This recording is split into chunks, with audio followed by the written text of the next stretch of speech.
Hi, everybody. Mike J. Darkson Brard here. GM Mike, if you like. And I don't mean everybody. I mean guys, gals, and non-binary pals. This is another episode of That D&D podcast. Today, That D&D podcast is once again not playing D&D. We're playing City of Mist. And you may recognize a solid three halves, a full two-thirds of the people here on this screen. You can see, let's see, we've got, well, I'll let them introduce themselves. Visual people, please introduce yourselves to begin with, and then non-visual people will go to you. Hi, my name is Andrew Otway, and tonight I'll be playing a mysterious character of probably mediocre repute. I guess I'm next. Hi, I'm Adam. I don't know what I'm doing. I'm just here.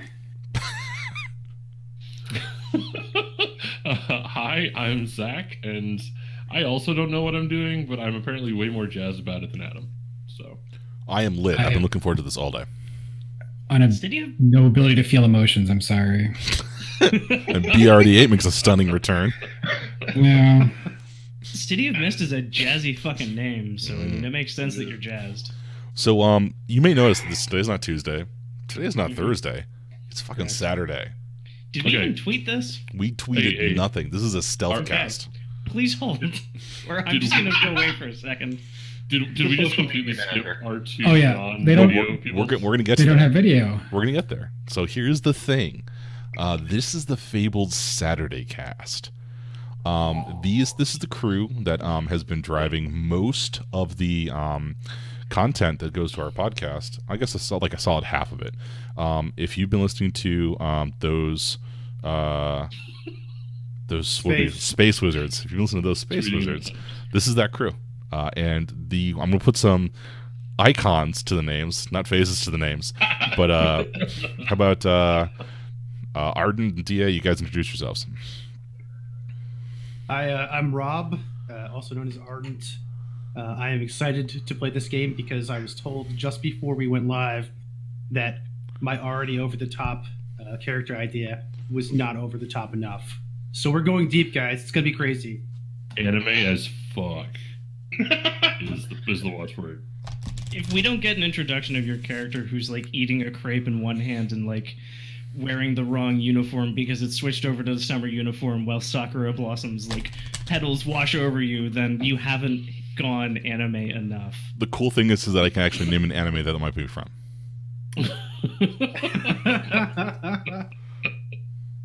So I'm not saying I'm supposed to be here now. Hey everybody, I'm Jonathan. I'm unmuted, aren't I? Yeah, we can hear you. Oh yeah, we hear you. All right, yeah. So yeah, I have no idea what we're doing except it's vaguely. Well, can I say the P word? Not yet. Not yet. It's vaguely cool. You'll never see it coming. Yeah, it'll be a surprise. If you know nothing about me, then wait there. Yeah. Jonathan's movement is too fast for eyes. I'm going to pull up the stream so that I have the people words in case I need people words. Bink. Wow, we have... Are people words names? Yes. Thank you. I just had to ask. That is the word for there people words, yes. All right. Reminds me of when my friend called the kettle the water toaster, and I was like, yeah, no, that works. All right, so this is City of Mist. This is actually how the entirety of all of our sessions go. Mike says something weird. People play off of that. And then we split the party 4 times. And in the end, the players fight God. Wow, we really do the Persona thing, don't we? Yeah, sorry. Yeah. We've been playing Persona the entire time, and we said the P word. Oh no, you ruined it. We said it and we ruined it. That's another thing is none of our shit pays off. It does pay off. Things change. It's just the whole world changes as things change. Mm-hmm. It'll pay off the next campaign because we do that. Because this is like, so for those of you who are just turning in for the first time and don't necessarily know this, we've been playing in one form or another for 3 years now. Pretty close. Kind of nonstop.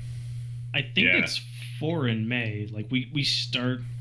Like, we've been doing 3 years as of May, and we start our 4th year. But I'll need to double-check the records on that, because it might be 4 and starting 5.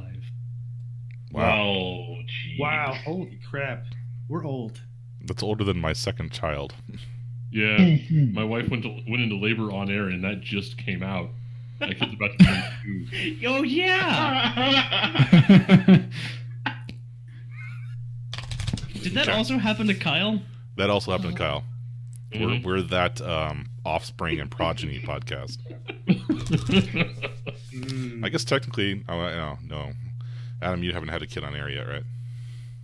No, there's no more coming, so not gonna happen. That's what I said. Not about you, about me. You should just not procreate anymore, Adam. Just stop.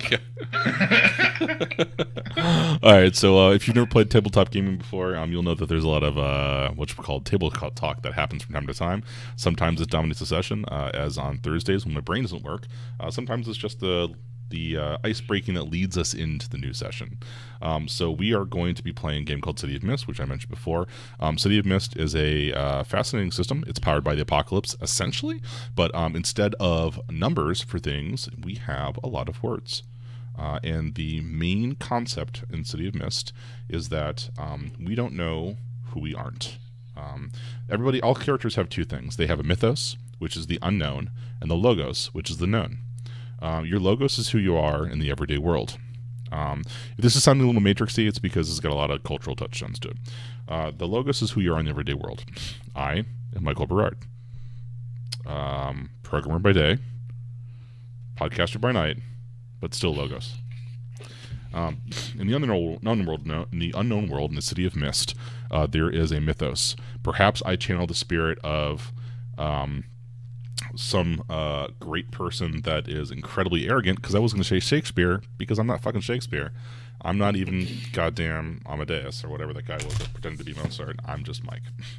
But yeah, so you pretend to. So key important note for everyone that is in the chat right now. We can see everything in the new messages as you type. I can see that. I'm trying desperately not to read it because we have a long time thinking about reading chat. So yeah, City of Mist is about characters that exist inside the mist. There's a mythos. Those who have been awakened to the mythos know that they have special powers, and that the City of Mist is preventing the sleepers, the folks who do not have a mythos awakened within them, from knowing what's going on. Sometimes it's a truly sinister force making you forget the things around you. Sometimes it is merely malevolently benign. The mist is not your friend. The mist is a soporific that keeps the rest of the residents of the City of Mist from knowing the truth. When we talked about this, our last system that we played was a Supers game. It ended a couple weeks ago, and we've been talking about how to move forward. One of the members of the cast said, "You know what? I'd like something a little positive." I thought, well, shit, man, teenagers can save the world. And then somebody brought up City of Mist, and I looked at it for a hot minute, and I said, shit, we should play that. Now, earlier, okay, now let's talk a little bit about what Session Zero is. Session Zero of City of Mist is supposed to be how we talk about what we want this game to be. There is a social contract built into City of Mist, which is called out on page 13, the social agreement. We've been playing for a long time together, but it wouldn't hurt to go over that real quick, just because I'd like everyone to know, everyone out there in TV land who's watching, to know a little bit about this. So the social agreement says, when you play City of Mist, you are simultaneously the co-author of the story and a part of the audience. When you get together as a group to play role-playing games, or when you are joined by a new player, it's a good idea to talk about what kind of story you want to tell. Different players have different preferences and may be in favor of or against certain types of stories or content. For example, some players dislike stories where PCs have the option to work against each other, known as player versus player or PvP, while other players enjoy them. Work out what's best for your group.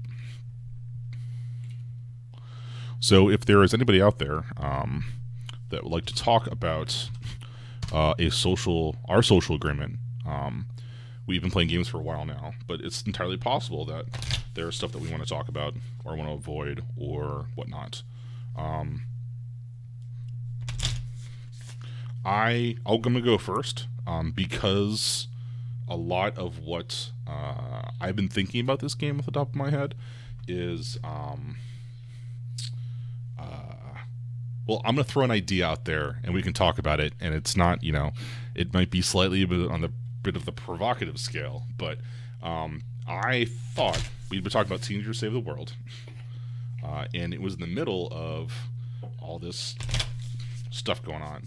So I was kind of jotting down ideas and themes for the game, and you know what? Oh, fuck it. We'll see what happens. Do you guys have any ideas? I'm just vaguely concerned that while talking about Teenagers Saving the World, you're ominously and loudly shuffling a tarot. Yeah. Okay, I just wanted to point that out because I don't know if the stream had seen the tarot yet. Okay, so I have never touched a deck of tarot cards in my life. I grew up Catholic, and I was told that tarot, among other things like D&D, were tools of the devil designed to ensnare my soul, like Ouija boards. Like, I was told that, like, where there was, like, demons and stuff, Ouija boards. So I bought my first deck of tarot cards because this man with fabulous hair, this person with fabulous hair, this He streamer. is a man. What's that? He does identify as a man. Sure, but I in general try to, yeah. Fair. I was talking about how cool, or how they like tarot cards and playing with them in games and settings. And we're talking about Teenagers Saving the World. We're talking about City of Mist, where these characters have this alternate persona, and that's where the P word came in. So I'm shuffling this deck of tarot cards because we're either going to pick or draw from them for each of the characters, just to have another one of these touchstone-y bits. Because that's the thing that I like. Now, that's not something I'm supposed to do. The exposition setting for the GM, for the Master of Ceremonies, says very clearly, come to this with no preparation. I can't do that. Mm-hmm. Right. So, social contract. Anything anybody wants to go over before we continue? I yield the I floor. feel like at this point we've all played with each other enough to know what is and isn't out of bounds. But to put a voice to that, like, I'm not a huge fan of torture in games unless there's like a good story reason for it. I don't mean like it moves the plot forward. I mean like there has to be a real good story reason. That's awesome, and I appreciate you sharing that. I wasn't sure, despite having played games for 3 years, I wasn't sure exactly how to broach that. Mm-hmm. So, like, yeah, I'm trying to figure out, like, I don't think that if we're all playing minors in the United States, or folks that are under the age of, I don't actually know what country we're in, but, like, I'm kind of like, let's not do guns. Like, I think that's something I'd like to avoid. But Well, why play in the U.S.? Yeah. Why play in the U.S., right? We could be in Canada, we could be in Japan, we could be in Johannesburg, we can be where we want to be. Yeah. My character kind of fits anywhere, but he is going to have a strong through line of Canadiana because A, that's the kind of nerd I am, and 2, that just fits into the concept I've got. So, Look, I'm not going to say yes, I play did just go A and then 2 just to piss people off. There's always Detroit. There is always Detroit. Detroit. Yeah, Detroit. God. Wow. We go to a The day I town figured out. Yeah. The day I figured that out was such a because I was regularly played board games with the dude from Detroit. The day I figured out that it was actually Detroit was the best day, and the worst day, but also the best day. So my boss was in town last week, and we were talking about I was video conferencing with somebody in Colorado, and I was jokingly saying, "Oh, you could be in Ohio," and then my boss from Colorado says we don't like it when you compare Colorado to Ohio. Like, there are no mountains. You can see fucking mountains outside the window. He's like, there are mountains in Ohio, and he's like, yeah, which ones? The Canadians, the Great Canadian Mountain Range. And I just bullshitted my boss for a good solid 5 minutes because I am a terrible person. You gaslighted your boss about this. Ohio. Is that like Ohio is super, super flat? Right, it's not Kansas flat, but it's flat. It's flat. Yeah. Like, I'm from Kansas, and Ohio is boring as hell to drive across. Yeah. Okay.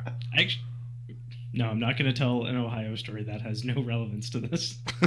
Because this is what we do. This This is the podcast. Yeah. This is what we do. Yeah. Okay. So Digressions and Divergence podcast. Does anybody else wanted to bring a thing up that they probably might want to avoid this stream, this campaign?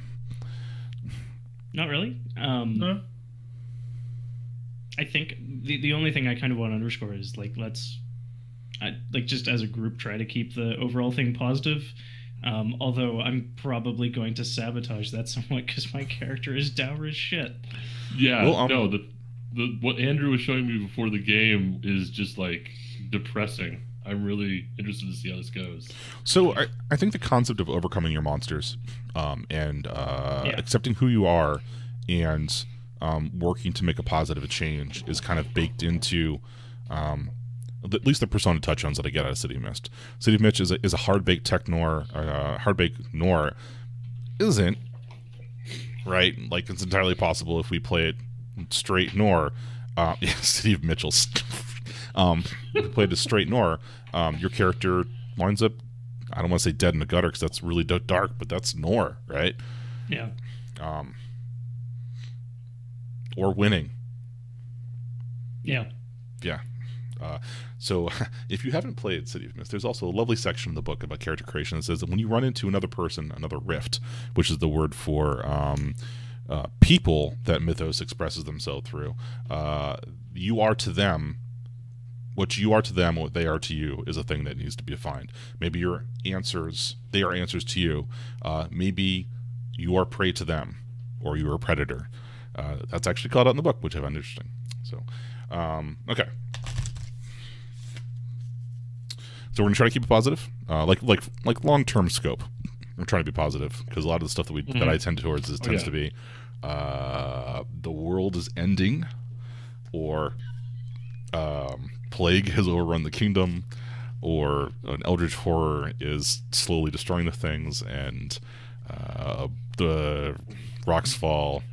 Episode 2 or season ends. Disney continues to exist. Like I didn't know if we wanted to avoid the D word. No. I think we have to be honest with ourselves, and that Disney is always going to be our enemy. It's always the Mickey, right? In my games, it's always the Mickey. I had already considered picking Bugs Bunny as the Mythos because it would be hilarious. That's a strong move. I've been sort of brainstorming what sort of like WB MGM things can I be to be anti, and yeah. Well, that's what we're going to find out, because the first question I ask you is, what kind of crew are you? Who are you as a crew? Oh my god. So let's be honest. Zach and I are here, so we're a Splatterfest crew. Well, let's dig into a little bit. Series concept. If you dig in, it's page 80. We start off the beginning of the exposition session with the first question that MC presents to the crew. Is who are you as a crew? The answer defines the focus of the series. If you decide to be a group of outcasts and rejects living in the forsaken and derelict parts of town and surviving against oddities and monstrosities at the edge of the mist, then this is what your series will be about for the most part. You won't be regularly hired by high-flying officials to silence their political opposition, not because it's impossible, but because this is not the focus of your game. On the other hand, if you're a team of hitmen, assassinating political targets may be your bread and butter activity. There are a handful of things in here. Also, this is where I talk about the themes that I had thought about for this game. The Persona 1 is in my mind as first and foremost, as y'all are teenagers. You don't have to be in the same school. You don't have to be in the same community. Like, we're Scoobies. There you go.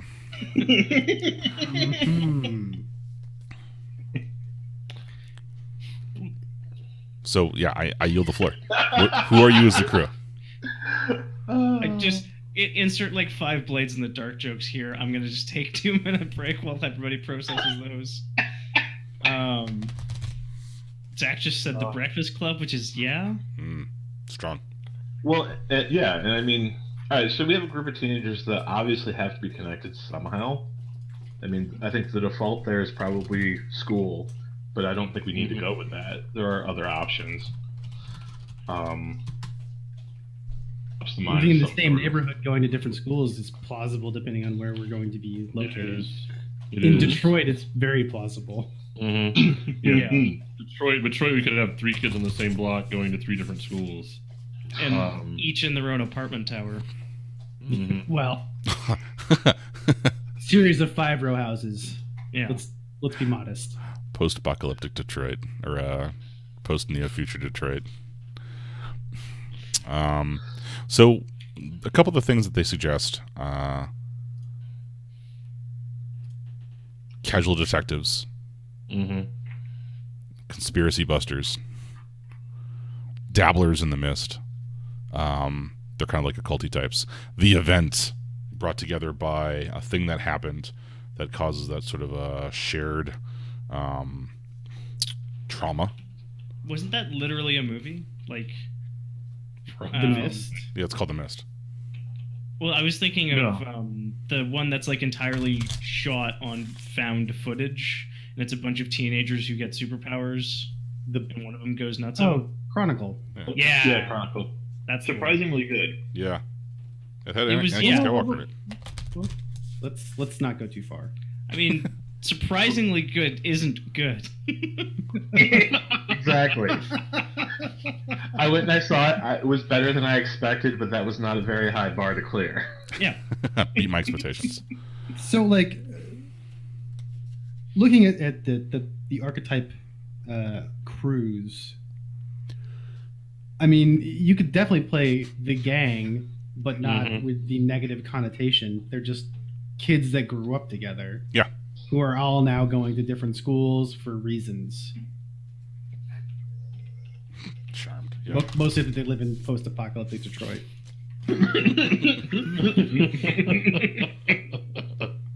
Which we should specify for our listeners is modern day Detroit. Right. The apocalypse happened. Just in case there was confusion there.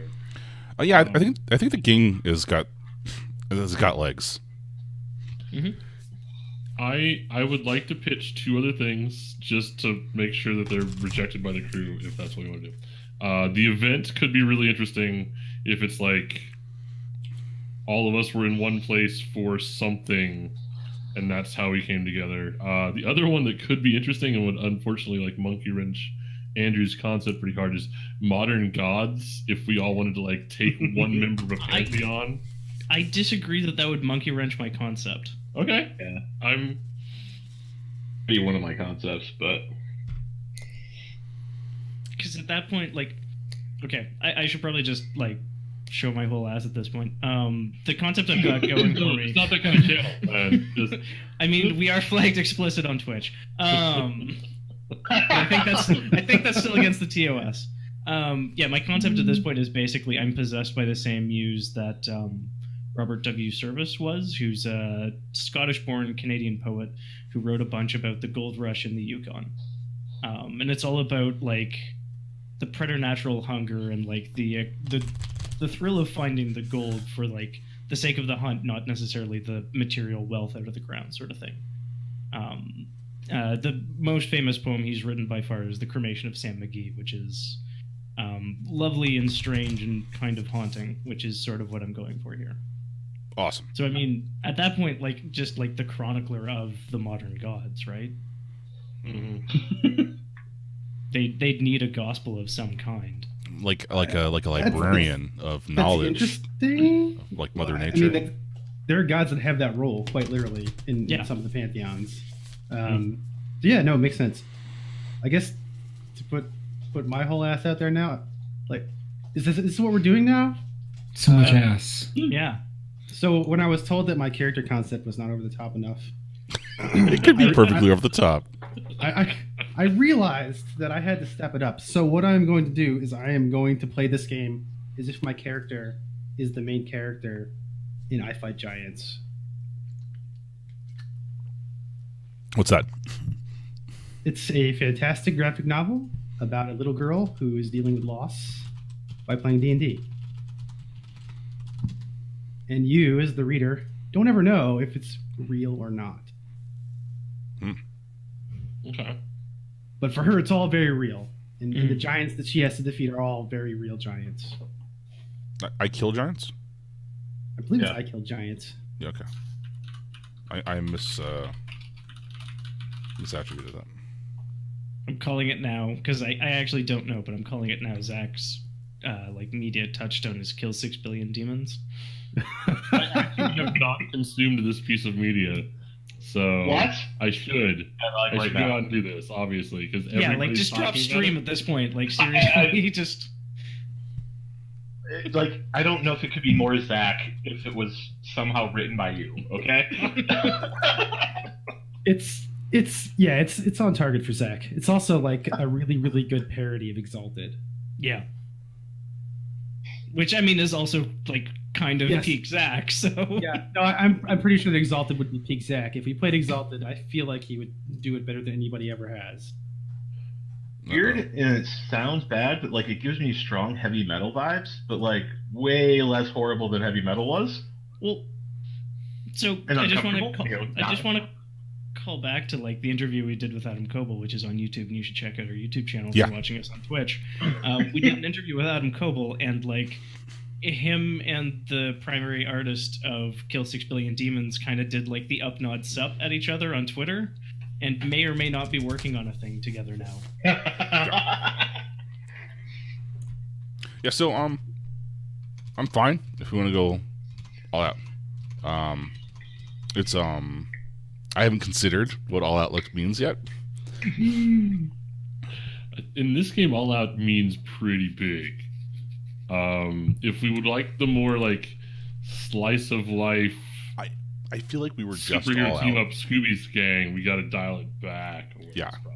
I think if we're going for like pull a city back from the brink of destruction, and whether that city's a metaphor for a country or a planet or what, remains to be seen. Like Modern Gods seems like a good way of doing that, because just the phrasing and connotation says to me like ripping down the old establishment and creating something new in our image in its place.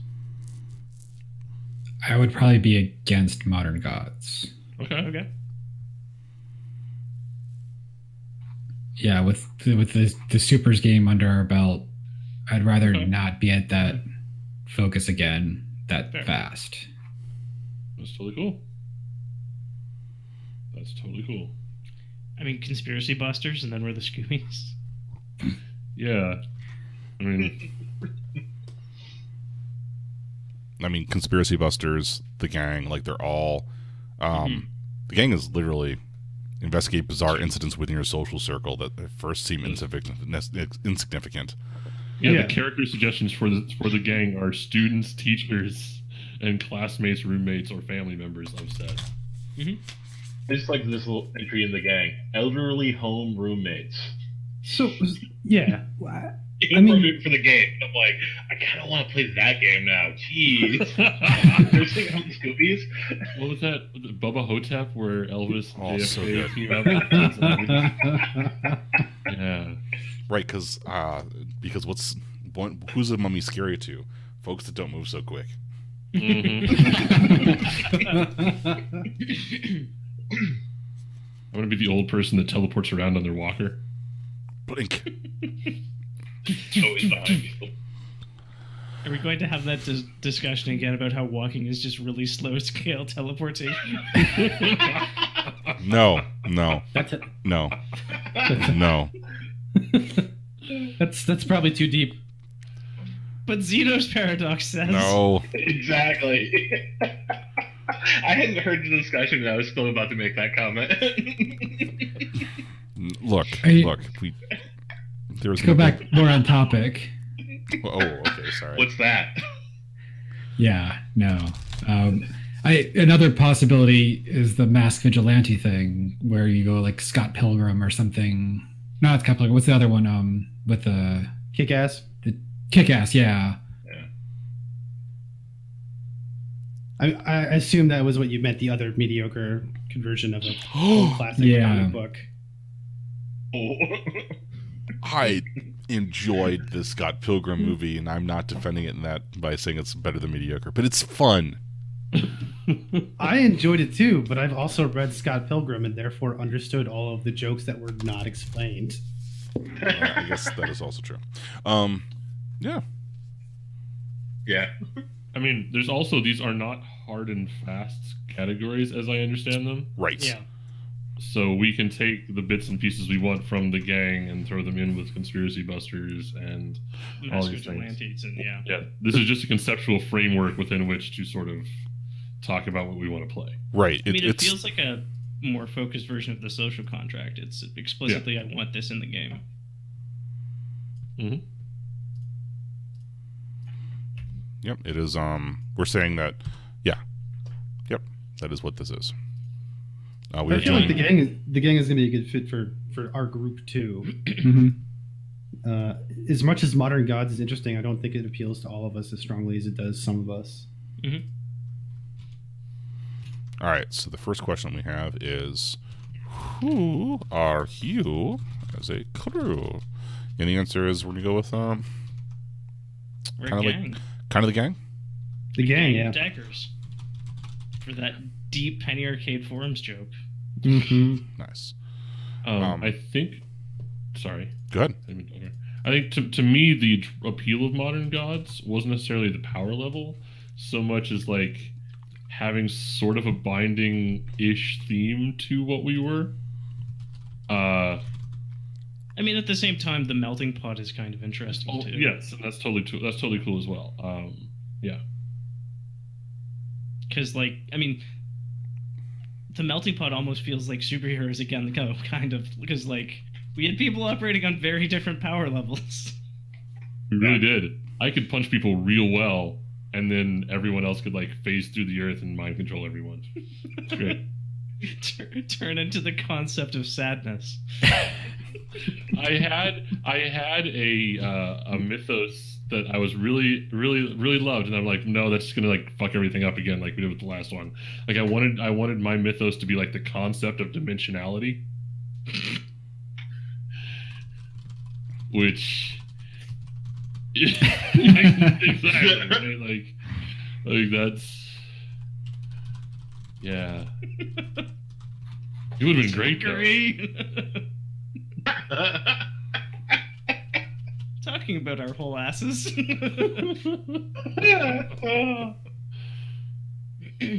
Okay. All right. So who are we as a crew? All right. We got So we talked about the gang. Do we want to mix in anything else, like the event, the conspiracy busters, the? I feel like the event would also help. It would definitely give the overall why is our status quo now all messed up. And, yeah. And we live in Detroit is good enough, but I mean we can do better. Mm-hmm. And it would also give us sorry. Go ahead. I was saying, for even the gang, it feels like a topic. I think we're supposed to narrow it down just a little bit more than that. Like, you know, example, like university chums or high school friends, and like high school friends would kind of imply we're all at the same high school. So I mean, it could go back further than that. Or I mean, like we used to all go to the same elementary school or whatever. We're all on the same pro esports team. Yeah. Jesus. We're just like an aspiring Overwatch team. Like the Detroit Reapers or something. Oh. Well, yeah, I mean, like the event could also be the thing, like because we talked about teenagers saving the world. The event could also be like the social issue, like the thing that kicked off the social issue that we have the problem with, right? That we're stepping in front of. To go back to the events of the last few weeks, it could be something that was unexpectedly violent or something like that we are now responding to. Or maybe our school's being closed down and we have to go win the dodgeball championship to save the Rex Winner. Well,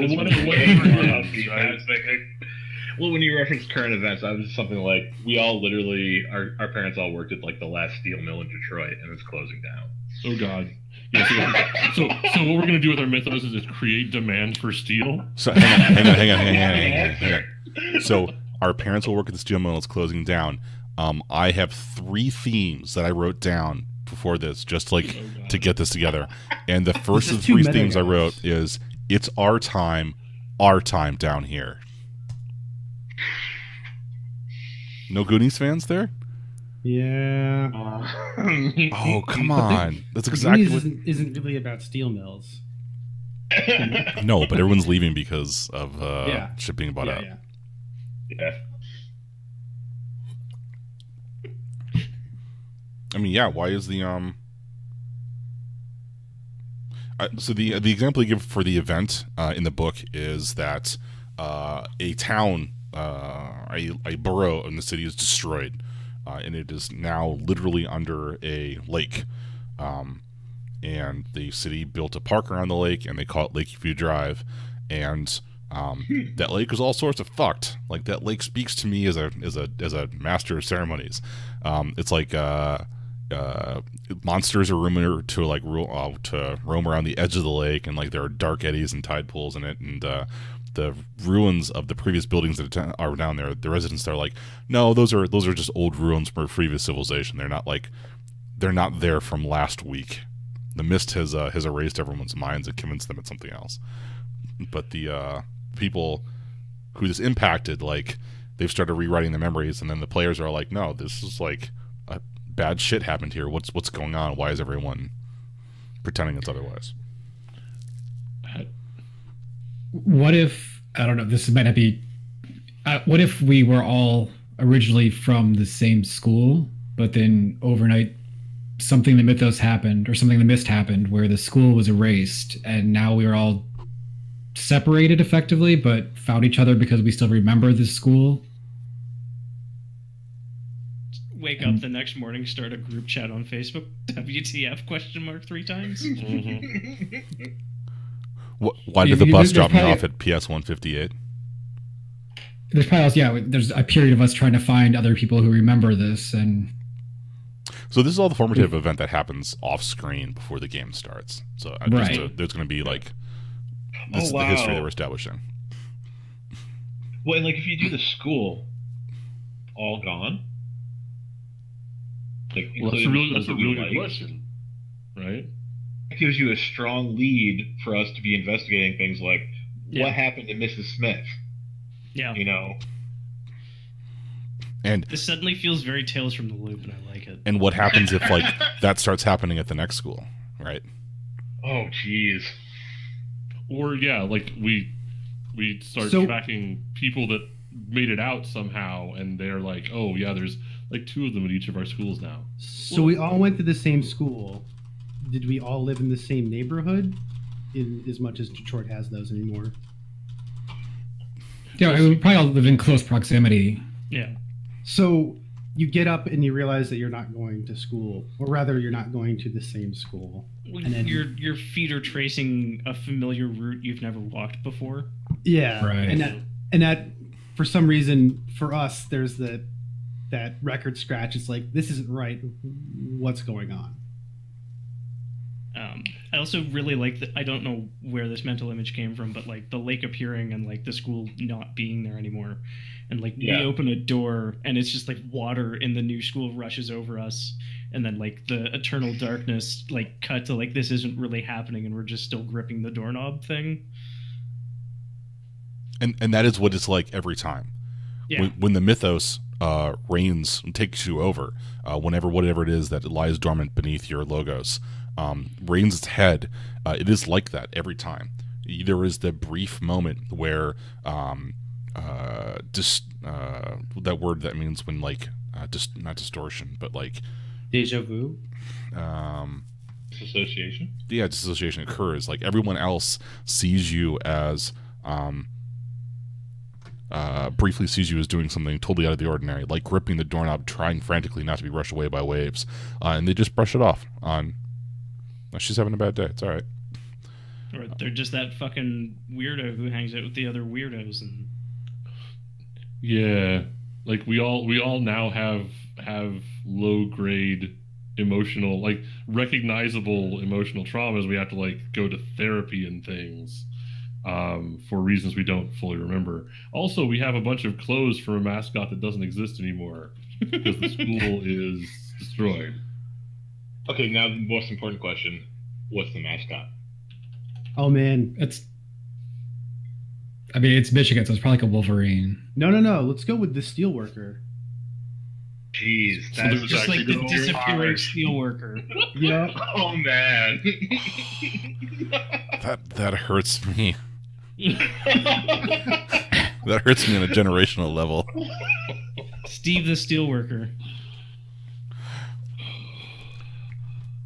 Oh, yeah. Okay.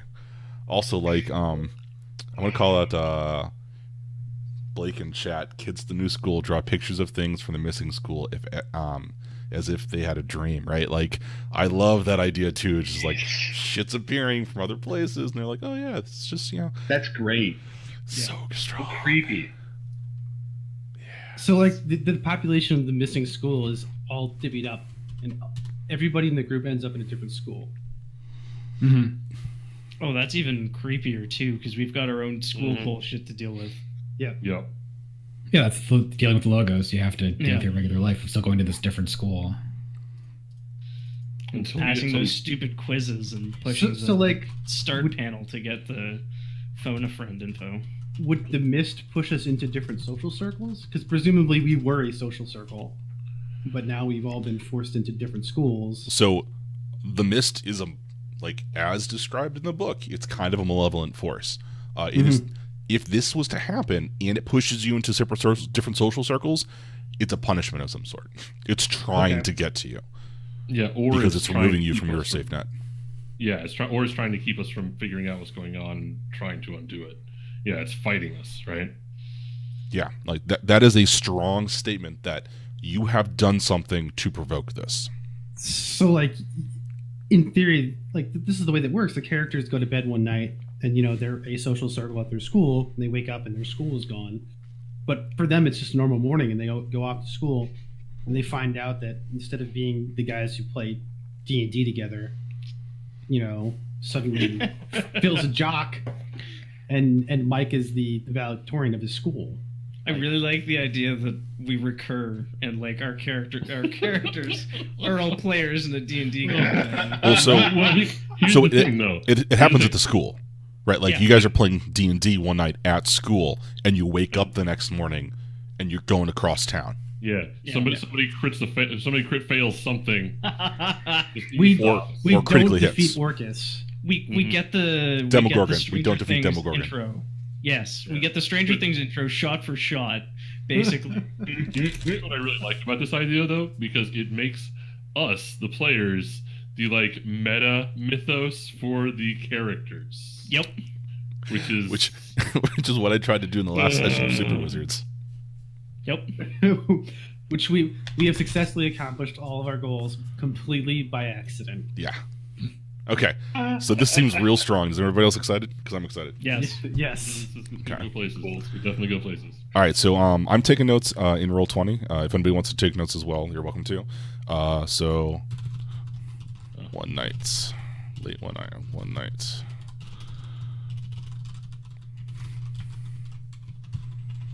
I actually need a bio real quick.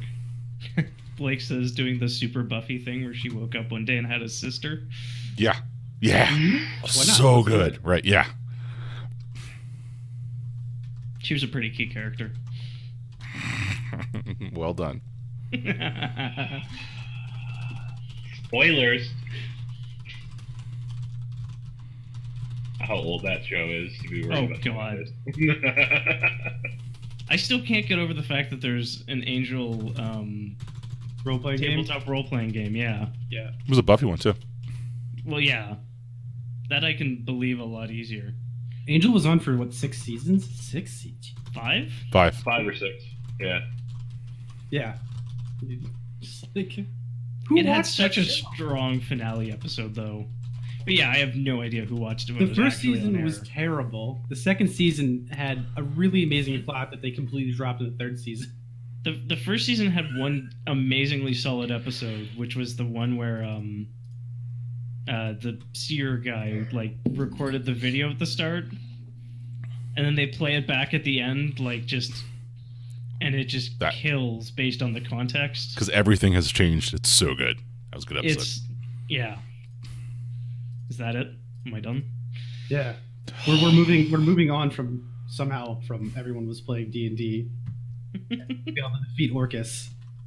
Well, I mean, so like The if we're Demogorgon. if we're setting this in like vaguely modern times or like post now, like Post-apocalyptic Detroit could be 1985 Detroit. yeah, I mean, I feel like that's middle apocalyptic Detroit. Like that's like It's post I white just flight though. I just want to point out that I could slightly hear you laugh despite the fact that your microphone was off. So I don't know what's up with that. It's not in my head, guys. Okay. So Your off switch might be a like down 99% switch. so we got. Oh, fun. Well, I know you're hearing it psychically because we're all connected because that's how this stuff works.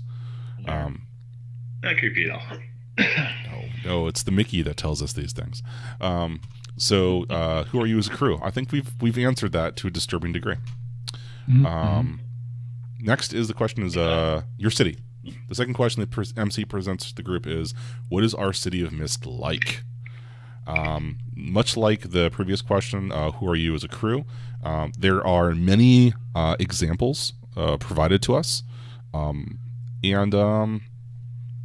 anyone not have the book in front of them? The question starts on page 85.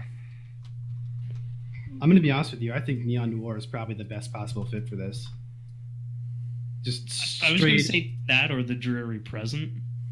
just straight up rip off the Wolf Among Us setting. Fairy Tale New York. Okay, yeah. Except it's Detroit, and the fairy tales are evil and trying to eat us. So Detroit. Sure. Detroit plus literal wolves. So Detroit. I'm pretty sure there are literal wolves in Detroit. Like there's not even. Yeah, that's the thing. They come over from Windsor. They're just Canadian wolves trying to make a living. So They like live in the puts abandoned us- steel mills. as Zach pointed out, it puts us right in the middle of Detroit's decline. So the idea that a school would shut down Yeah. and that people would start disappearing from the neighborhood wouldn't be all that strange per se, but for our characters, it would be very problematic. I really want somehow to work like a noir open into every single session now. So I don't have a lot of experience with noir, which makes City of Mist an odd thing for me to be latching onto so viscerally. Oh, Mike, you have homework assignments. Do I? What should I read or watch? You should definitely watch Chinatown. Forget about Postman it. Rob. always walks twice. You mean not seen Chinatown? Seriously? I just said forget about it, Rob. He just did the thing, man. Killing me. Killing me, Smalls. Classic noir is great, man. It's great. Hollywood at its sleaziest, probably. Just go play. What's that Rockstar game? The one with LA the Noir. facial camera things. Yeah, LA Noir. Oh, Oh God, I don't have the ability to read people's facial expressions enough to play that game. You don't have to win LA Noir. Just Well, play good. LA I lost Noir. the shit out of it. I saw a really cool article where someone played through that game with their father, who was lived in LA during the years in which LA Noir is set, and apparently they get some small shit wrong, which is totally expected. But there's a few things where they're just they totally got the Chevrolet building or whatever the fuck it was called to a T, and it's hasn't been mentioned in a newspaper since the 80s Yeah, sort of thing. It's really cool. it was at the interview where he was like, the guy's like, turn left here. Yeah, He's like, yeah, that's my his house. father was remembering the directions around LA, and was just holy shit, that's kind of really cool. And he never would have seen that many nice cars lined up against together. And yeah, I love what games are art does. yeah. Okay, so do we have strong opinions on Neon Noir versus the Dreary Present? Those are the two ideas floated so far. I'm just going to throw this out here again, just because I really, really like the concept behind Tapestry of Realities, where up until that night where things changed, we thought our city was a perfectly normal Detroit city that was in whatever state of decline it was in. But now we're seeing things differently, where this lets Mike play with geography, where there was always a pyramid in the middle of town that we thought was a perfectly normal structure up until now, where it's obviously a pyramid out of Egypt that should not really be there. And Well, Or we take a left turn and everyone is doing the like Steamboat Mickey thing. Ooh. oh jeez. Well, you kind of like pitching the tapestry of realities thing there, but I really like that idea that until the night, it was not something we ever noticed. It was always Art Detroit. Now but you can't notice it. Yeah. Sorry. we're in some kind of meta Detroit where like little edges are showing. We can see the edges at least, or things bleed through. I mean, so that pitch there that like we're Detroit in 1985 or whatever was what we were. What we are now shifts. And everyone's got vests and shit still. Yeah. I mean, there's a way that we. It's possible that the thing that wrecked our high school is also like the inciting event for the tearing of realities. Mhm. And so it never happened before. And now we're experiencing that in real time for the first time. But that's also something we can just leave up to Mike. Yeah, I don't know that it makes a difference to our characters. No, and like the nice thing about that is it easily lets any narrative happen. Like, why do we now have to save the city? Well, fuck, something weird just happened. Like, it is seriously the first time this happened. I like it. Well, at least to you, right? This may have happened a million times. Well, yeah, because that's one of the things is if this is an old thing that's always been this way, there will be old versions of us around. If this is a brand new thing, we're in on the ground floor. We wake up one morning and one of the districts has jumped back in time to the Great Fire of 1805. And At this so- point, you just see like turn around on your heel, going back to bed. Fuck that. If this has happened multiple times, there's old versions of ourselves still there. Is the most City of Mist thing I've heard tonight. Is it a loop, Mike? It feels like a A tail. flat circle. Is time a flat circle, Yeah. Mike? Guys. Okay. Also, it allows me to screw with characters by dealing out tarot cards. We've changed you. Okay. All right. God, I'm so excited. And the best part about this, Mike, is that we can just like flip two of our themes over and be a different person. I know. And then three things happen. And you got to change anyways, and everything's awesome. Sorry. No, I am professional. All right, now you're back to confusing me.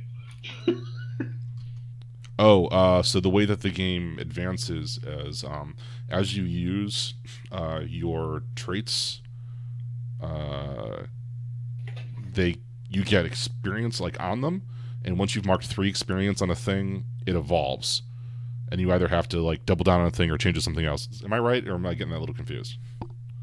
So you get experience and you get like new moves and new aspects essentially when you mark experience.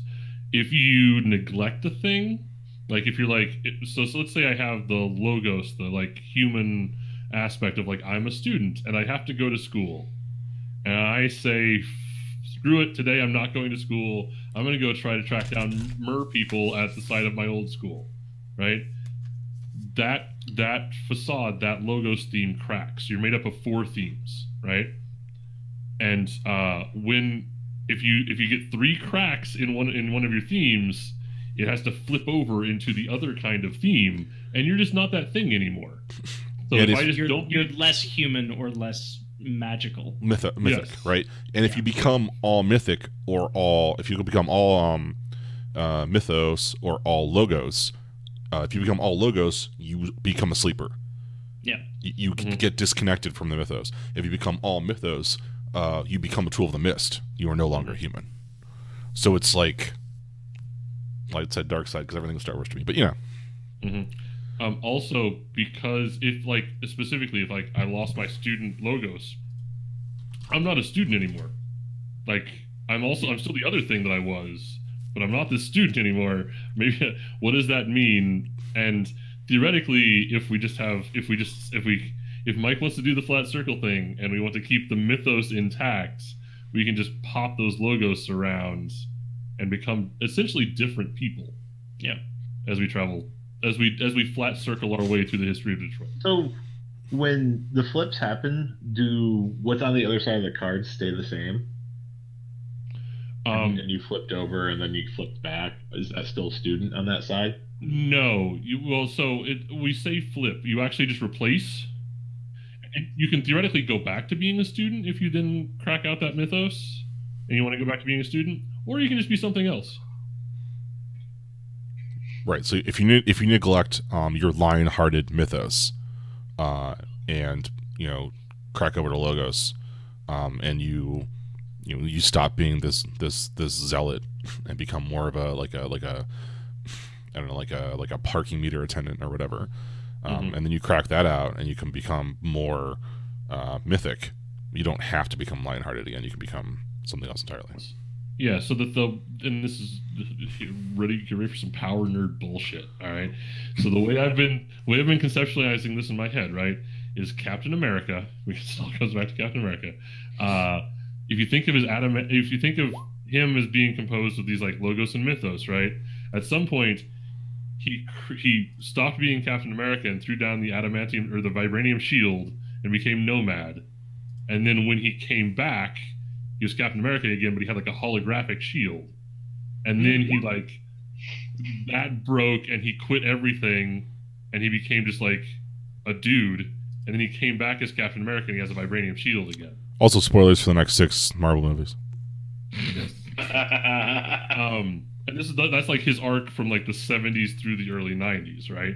And so that's what this is it's big like comic book style changes to characters. And you can change back and like reset and one more day yourself if you want to. Wow, you just made it so I will never ever do that. Thanks.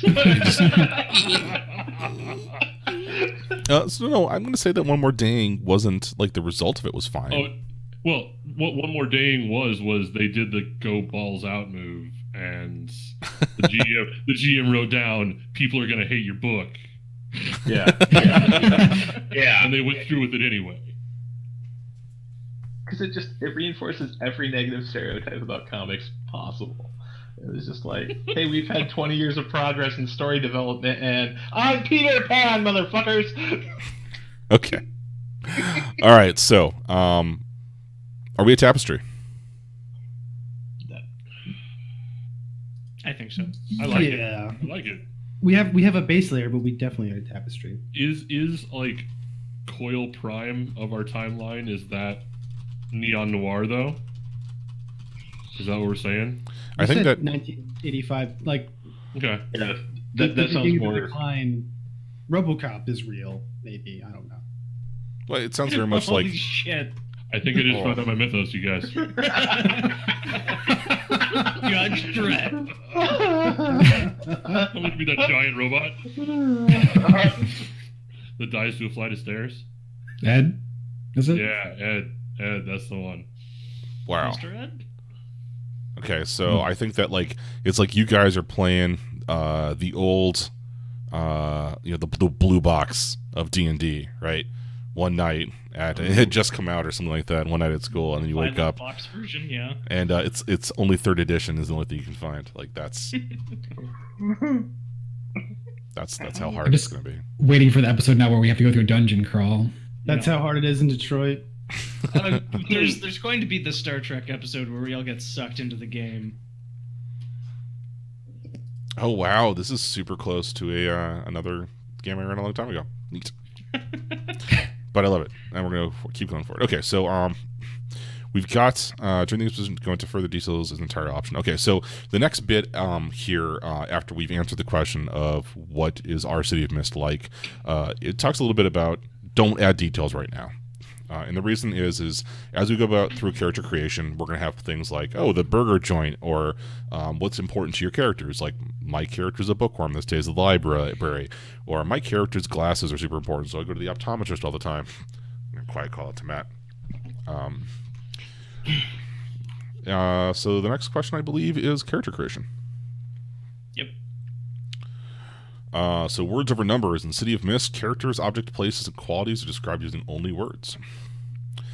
Every City of Mist character is made up of four major aspects called themes that describe either her legendary power or her ordinary life. Themes that describe a character's legendary power are called mythos. Themes that describe her ordinary life are called logos. Each theme contains 3 power tags and 1 weakness tag, as well as a mystery or an identity, a question or statement that motivates your character to act. This is not necessary for us, but for everyone watching. When creating characters, it is important to consider why is my character cooperating with other characters around me. You want to have a character that is driven to go over bridges rather than burn them? Probably. But we're all seasoned role players in the salty sense. I meant in the around Mrs. us, Dash. right? Like we've Coriander. simmered for many years in the same broth, so Marinated. I guess that makes me Old Bay. True story, I work with a guy whose name is literally Bay, and it is the best thing when people are like, is Bay coming for this meeting? Hey Bay, come over here, I want to show you something. Oh, we should really run this past Bay. I'm sure everyone's tired of that joke, especially Bay. I don't even know. No one else seems to like react to it, and I just like laugh every time like an asshole. At this point, it's not even a joke anymore. It's just the thing that he is. Yeah. Well, Bay, when you you've- watch this, it's I his want new you to mythos. know. Bay, when you watch this, I want you to know that you are loved. Shout outs to Bay, the I think like 40-something guy from Texas. Okay, so we have at least 2 people who have a concept of character. Does someone want to volunteer to start? And when do you want me to interrupt with a tarot card? I think I could definitely use a tarot card. So I'm playing William Fraser, and it's Fraser, not Fraser. That's a thing that I picked up from an old boss of mine. So There's Billy. no I in it. Yep. Fraser. So I've got 2 Logos and 2 Mythos themes, more or less nailed down at this point. Oh, nice. The first one is a mission, which is a Logos, which is an obsession, and the name of it is A Hunger Not Fed by Beef Nor Beans. And it's essentially just like it's terrifying drive to understand why people do the things that they do, and probably because I wasn't super down on like I wasn't like into the setting yet, so it's probably also going to be like figuring out what the hell the Mist is, like bigger than just what happened in the school, like what all this weird shit is. So I've still got to answer like the specific power tag questions for that one. So your mythos is can you repeat the guy's name? I lost it. William Fraser. No, that's not your mythos. That's your Logos. Oh, Robert W. Service. Specifically, like not him, but like the muse that inspired him. Which is actually, this is where I'm hoping to get the tarot. For that, it's actually the Logos aspect of possession. Because I kind of wanted it to flip that on its head a little, and it's not that I possess it; it possesses me. But it's the soul of the Yukon Muse.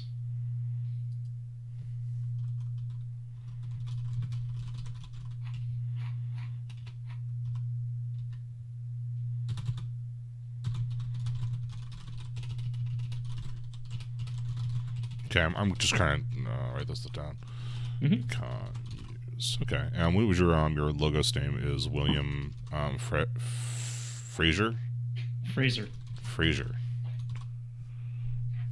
Okay. Cool. Okay, so do you want to pick your tarot? Like, it sounds like you have a concept in mind already. Do you want me to draw one for you? The actual like manifestation of the soul is like the soul of the Yukon Muse is. I don't have a good read on what that is, so yeah, if you want to hit me with a card there, that'd be lovely. All right, so what we got. It feels a little bit like rolling 3d6. Mhm. order. All right. Straight from the top. I haven't even seen it yet. You get a tree. The Emperor. The Emperor. Is that the whole deck? Did I just get a Major Arcana off a full tarot? Oh, this is only Major Arcana because the Okay. Major Arcana only. Like, it's not. If you get the Four of Wands, like, what does that mean to you? I mean, they There are, have. actual definitions. Yeah. Yeah. What? Holy shit! Holy Yeah. shit! This book is huge. Yes. Mm-hmm. Mm-hmm. What? Do Okay. we want to do that again, or am I good with an Emperor? Well, let's see what the Emperor is, and you can decide then. The Emperor. Protection, stability, the father. The Emperor is the father. He's the tarot's perfect counterpart to the Empress. He represents the side of you that's protective, decisive, and truly stable. He brings clarity of mind, and this in turn leads to the actions or decisions. Sometimes this card is literal, actions or decisions. Sometimes this card is literal and points to a paternal relationship in your life. Other times it suggests reconnecting with a part of you that stands strong and tall and knows just what to do. With help from the sun, the Emperor can see for miles and miles. Sold. That also makes it sound like your mythos is a curse. Yes. No, that's a character theme that I want to address because, like, the hunger that, like, a hunger not fed by beef nor beans isn't a good thing. There's a lot of fatalism in the poetry of service. Awesome. And I totally want to figure out like a way of attaching this shit to your card somehow. Yeah. Oh, give me that. Download that directly to the fucking website.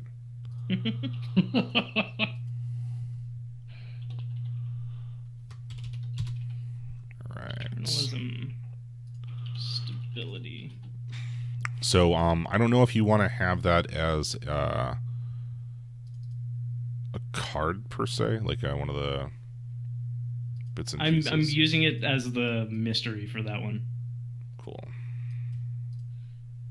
I also like that both of my logos are like kind of curses. Yeah. All right.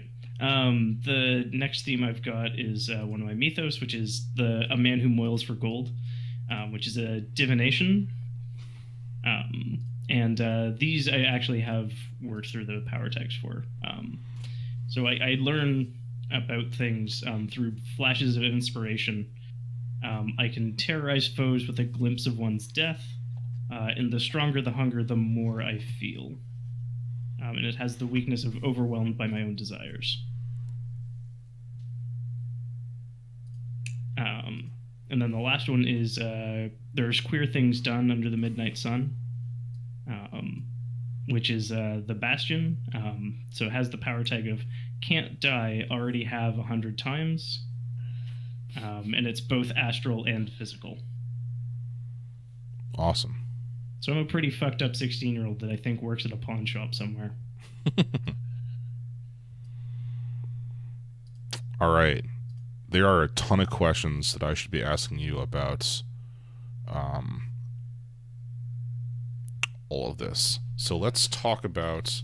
I'm not recording this anywhere just yet. Actually, I should totally be writing all this stuff down because that's how I work. So I've got this stuff in my Roll20 character sheet, so you should have access to that too. Right.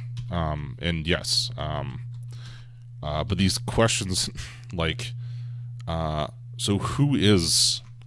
Well, I guess we don't necessarily have to have who is William Fraser. It's going to take me forever to say that properly. In their everyday life. Mm-hmm.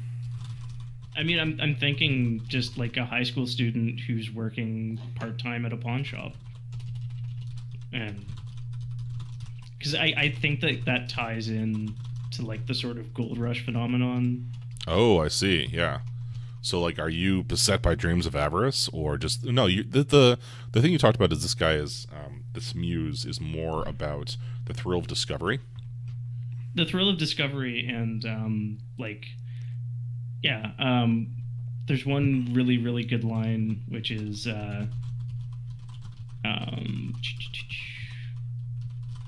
there's gold in its haunting and haunting. It's luring me on as of old. Yet it isn't the gold that I'm wanting so much as the finding the gold. Awesome. Zach, do you have the book in front of you by any chance? Yes, I do. What color do you highlight places in? It's green, right? Yes, I believe so. It's green now. Okay. I also wanted to point out that when talking to Zach about my character, he asked if I'm a capitalist or Galactus. Oh, interesting. Wow. Okay. And my right. answer was basically like a capitalist adjacent addict. So, do you have... I guess we kind of have the answer of why your mythos manifested through you. Yeah. But here's a question. I don't know if you have this written down about your character sheet yet. What is your secret pain? I don't have that down yet, and I'm not entirely sure yet. Like, let's... I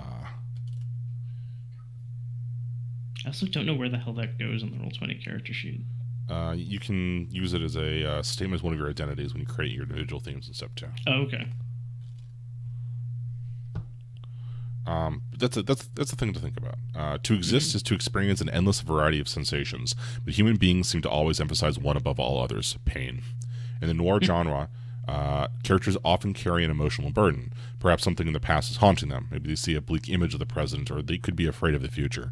Some characters are aware of their pain, while others have covered it up with layers of defense mechanisms. But mostly, noir characters don't talk about their pain. They avoid it, succumb to it, drown it in all sorts of manners, but they rarely confront it, and if they do so alone. Establishing your character's secret pain can give her depth and help you better understand her motives. You can describe her pain as a statement or a mantra that she repeats in her head, perhaps unconsciously, but rarely reveals it to others.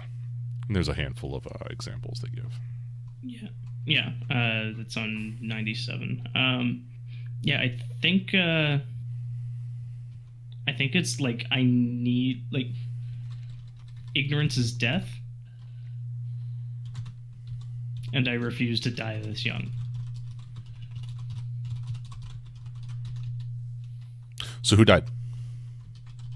I don't know if anybody in this character's life has died, anybody major, but I mean, working a part-time job, maybe just never knew one of their parents or both. Like, I haven't got a strong picture of the character's home life because I don't think it's super relevant to them. Okay. I think home is the place they go to pass out and then wake up and leave. Okay. All right. You're one of those 17-year-olds. Yeah. I also just want to point out that I was the one who was angling for a positive spin on this session or this season, and I might have done fucked up. I mean that. What was my character in your city in your Tales from the Loop game? Oh, Molly? Molly. That definitely has shades of Molly to it. Yeah. Oh, yeah. Yeah, I hadn't put those together before, but yes, there is a fucking highway between the two of them. Okay, so we got bits and pieces. So I'm going to ask you some questions, like, what is, and maybe this isn't relevant, maybe it is, but like, what is something that Bill misses from the old school?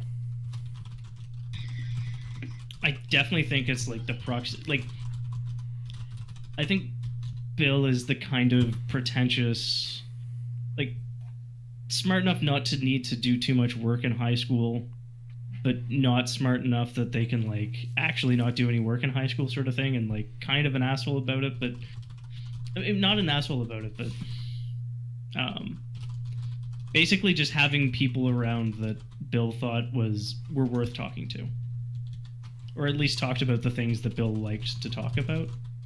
Like, whatever new social circle he's a part of in his new school, it's not the same.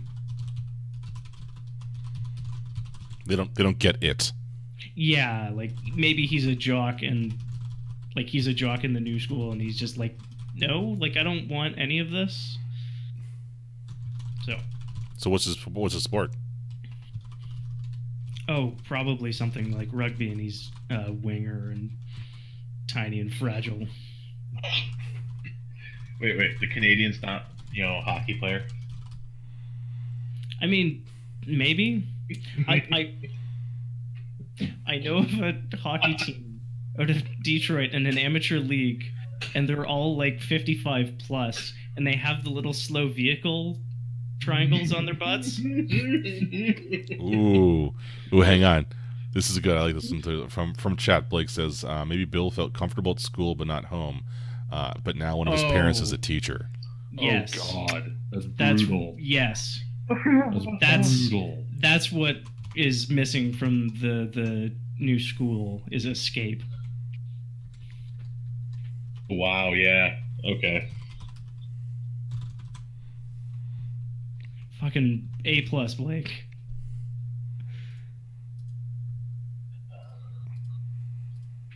I wish I had more fields to just write shit on this character sheet.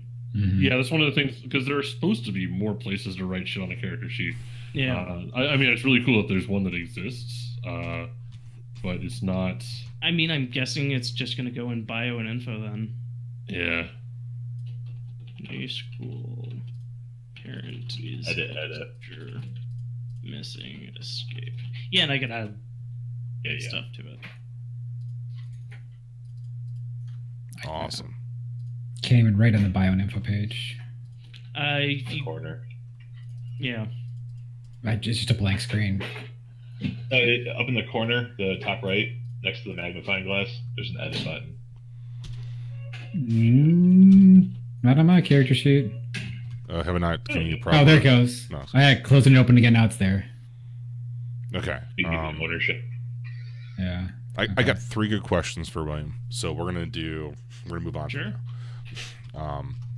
Actually, is there anything else I needed to ask Will? We got your themes. Let's go back to that later. Cool. What should get more focus during this game? Nope. Where's the other? Oh, pre-made examples, and then tropes, theme books. Okay, those are good things to dig into for our weaknesses that we don't think are great. And then, all right, cool. So I think that's a good place for you to be right now. And we're gonna keep driving forward. Hey, are you happy with where you are right now? Very. Okay. So let's move on to the next. Who wants to be? Does somebody want to volunteer, or does somebody with an idea? Does somebody want to jump in that hasn't done much yet, or would you rather see more of what we already have? Like, I think I have enough of an idea to start, but I don't really know how to build it up inside the system. So Okay. I'm anxious for the help. All right, let's do some workshopping. So I'm gonna get you another little box here for you. So while the setup, out of curiosity, who is the GM of our group? My character would probably be the GM. I think my character was originally the nerdiest of the circle. Whoa! What are you saying, feel Rob? like that's a pretty strong statement, but we'll come back to that. I don't know, guys. Young Chinese girl in 1980s Detroit. Dude, guess what I'm playing? A younger Chinese young girl? Chinese girl. Chinese girl? A younger Chinese girl. a yet younger. I'm playing Annie Wong, budding investigative journalist. I think Did the two of you rotate GM responsibility? Did we Well- have that D&D?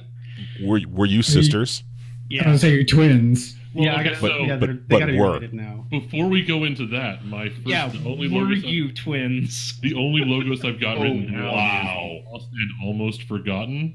Mm-hmm. I will learn why no one remembers my brother.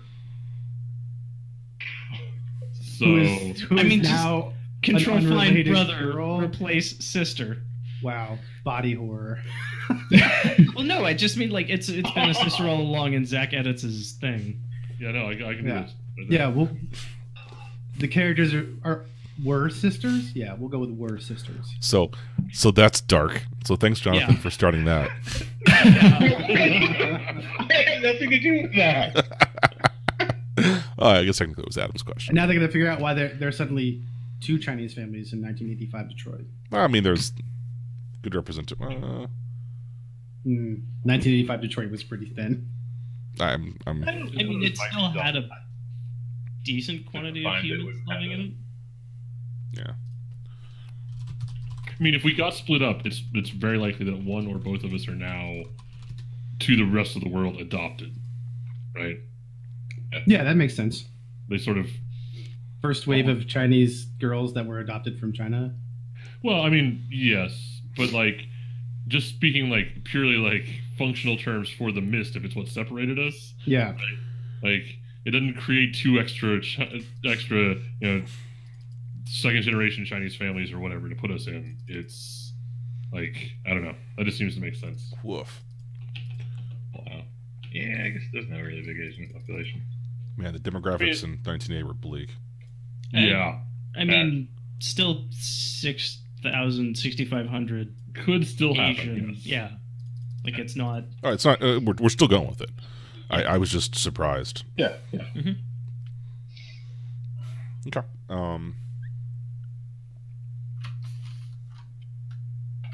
So You could also be the one of our.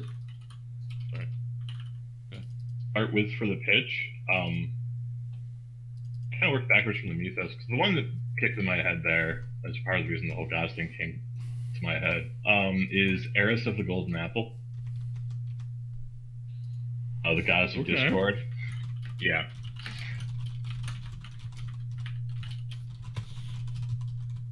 So you said the goddess of discord?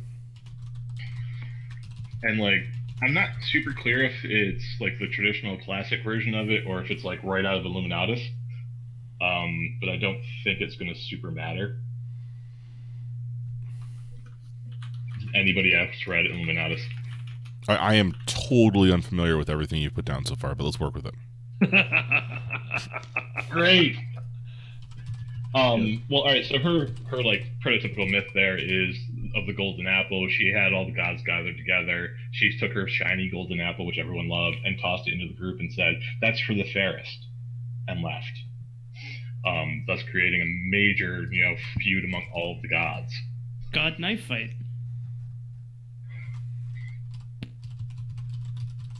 Nobody wins a knife fight, guys. Yeah. Except the person who throws their golden apple into a melee. Those who And then leave. possesseth the apple. So And then, fucks off. okay, cool. So it's not. Okay. All right, I got it. Well, now I'm considering because I picked something that I was trying to pick something a little bit more general than people might know, but apparently not. A Greek goddess is fine. Yes, yeah. My I knew ignorance that is not your problem. Yeah. Would you say that? I was gonna say I knew what he was talking about, not the Illuminatus part, but the Eris part. Okay. It's a weird book. It's interesting, but it very clearly was written on a lot of drugs. Anyway, logo side of it is I'm trying to think of the name, but I think I'm gonna go with Joe Owens.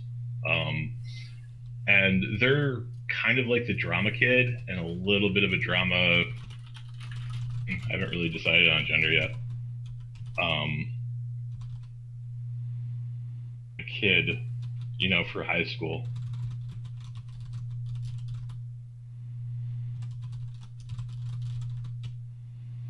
So drama kid as in things that happen are dramatic or likes to participate in drama.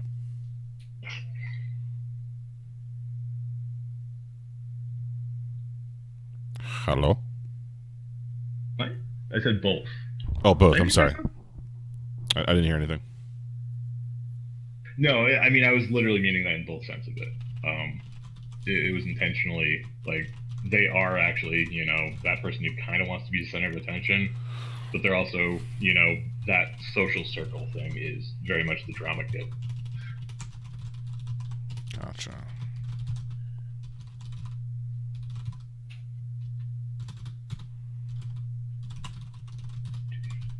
Cool. All right. Would you like a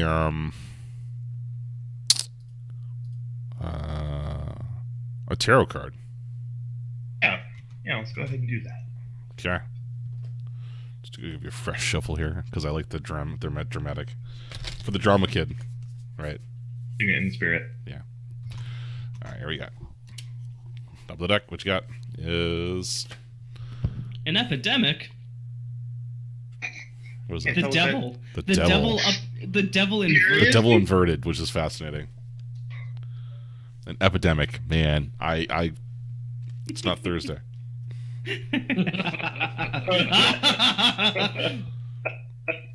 Hey, the devil. Wow, this is cool. I don't know where this is going.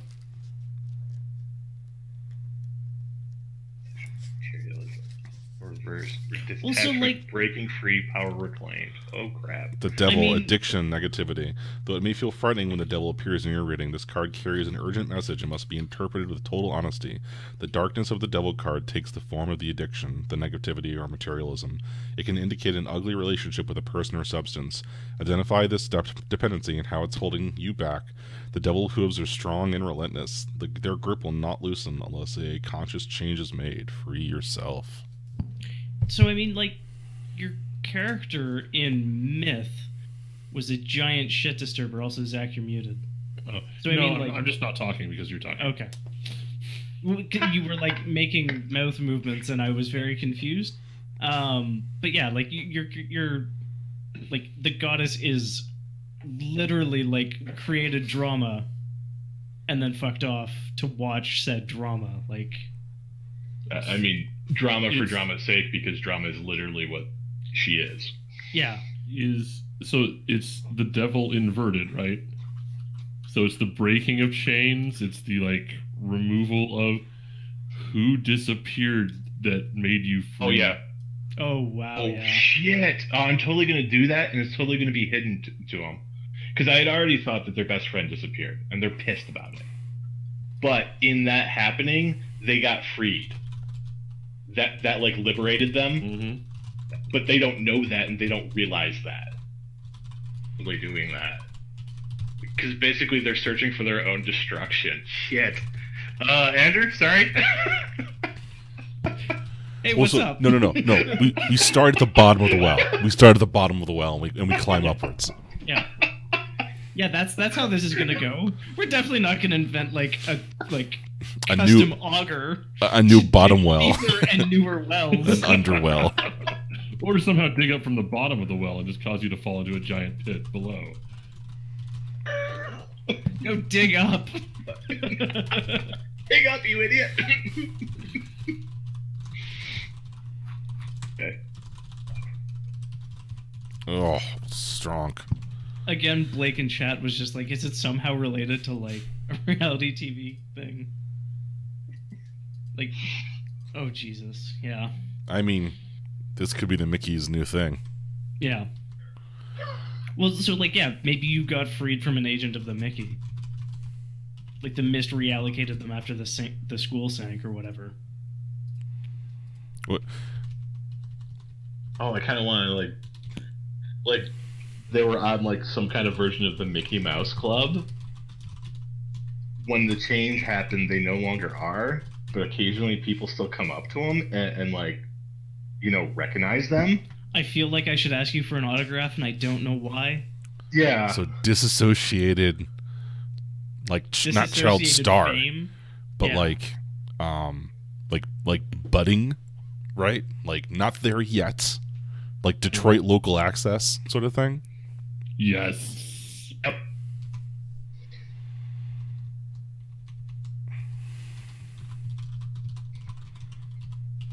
Oh, jeez. The whole inverted thing even helps explain the Eris connection so much, because that chaos that got injected into their life feed them. Oh, jeez. This is why we do divination. This is why we roll dice. This is why we draw cards. Is to make us think about the things we're already thinking about in a different way. I love it. Oh, this is so great. And I'm totally gonna attach it to you to inverted. Are you actually using the Persona cards? Because those are from 3, aren't they? Yeah. Yeah. And well, I'm not going that far yet. We'll see. We'll see how far we get before I spill all the beans. I was vaguely hoping for the tower just to be like, yeah, you don't have anything. You've experienced total loss. Have fun. Oh, Jesus. That'd be rude. Yup. And also working at a pawn shop and having experienced total loss, that's... Okay. Somebody said positive. I don't remember who it was now. I mean, we're going to get there.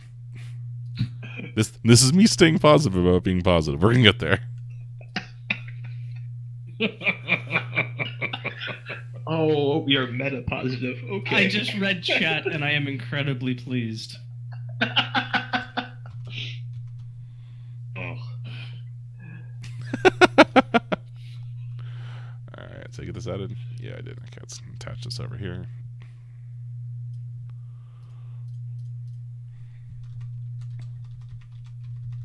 J-O. No E. I'm pretty certain it's short for something, but I don't know what. Jordan or Joseph or... Yeah. Yeah. It's just one of those, it seems a very drama kid thing to do. Like truncate to Joe? The-esque thing. Mm-hmm.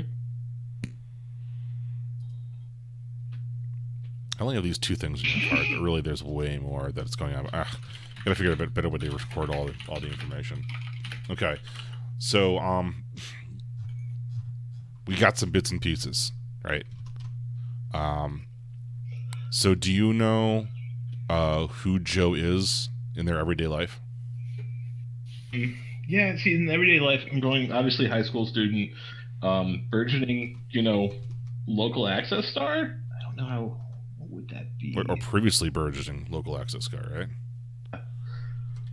I don't think they gave up on it, but I don't know if they really realized that's what it was.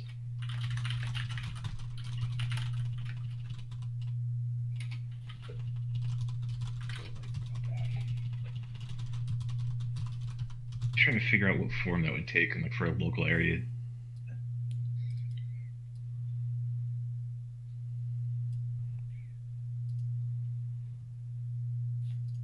Okay, cool.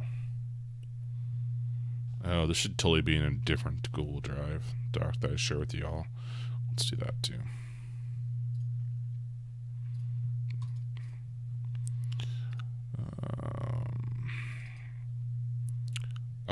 Zach and Andrew, can you walk Jonathan through the next couple steps here while I'm doing some administrative behind the scenes? Sure. So you've kind of got your overarching concepts, right? So what you're gonna want to do now? It sounds like you've got both your mythos and your logos sort of ballpark. Which one do you want to start on first? Do you want to start with the magical stuff or the person stuff? Let's start with the person stuff. Okay, so the person stuff is the logos, and that starts on page 144, right? And there's 7 options. And as I understand with your character, well, so they're defining event, bad thing happens, or big thing happens, it's important, right? Defining relationship, this is a person that's really important to me. Mission, this is the thing that I'm going to do. Personality, this is just the way I am, and people like it or don't, whatever it is. Possessions, I have a bunch of stuff. Or training, I practiced really hard to get good at a thing. Or routine, which is like the thing that I do. Like student would probably be a routine if you want to make that one of your themes. For a drama kid, personality might not be a bad one, although bearing in mind it's just like my personality is so strong for good or for ill that it sort of defines how people interact with me, right? I'm not that drama nerd, I'm that super annoying, really energetic drama nerd. I'm not that drama nerd, I'm that drama nerd. Right. So for example, like I took the routine logos just because I'm a student that does things, and that I just made that my routine, right?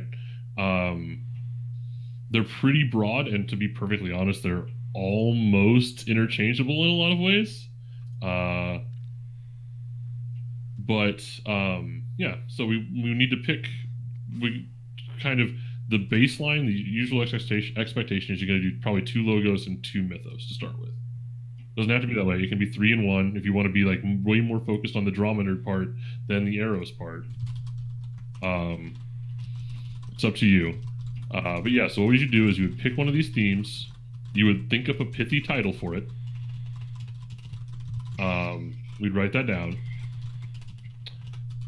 You would come up with a statement about it that's less permanent than it is, that's going to be tested. You definitely want to write it down to where it will be tested, because you will get stuff for it being tested. For mine, I'm like, the truth is out there and wants to get... The people need to know about what happened, right?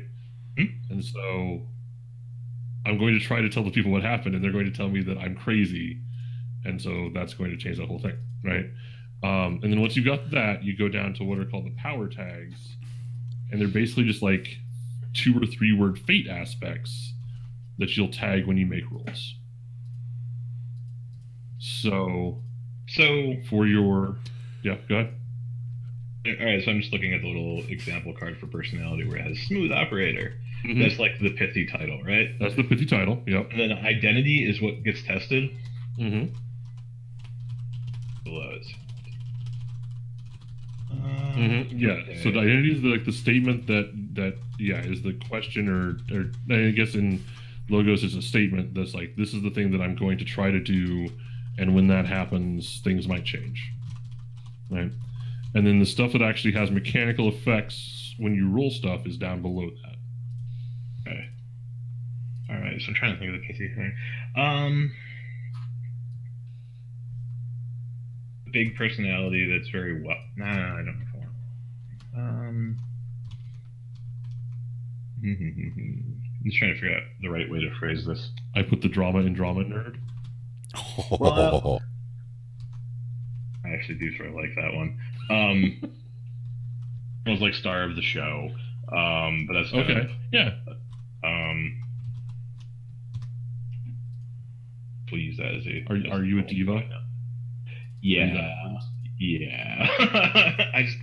I don't see how, like, way, especially for someone who's supposed to be channeling Eris a little bit. Yeah. Are you rich? Were you rich? I definitely picture the family being a bit well off. The diva wears Prada. Oh shit. Oh. I have to use that. Well, bear in mind, you have to write down 3 or 4 more things about this Yeah. person in this tag, so you can, or this theme, so you can save some of this, right? Yeah. Okay, mystery identity. I'm kind of going for the whole vanity thing too.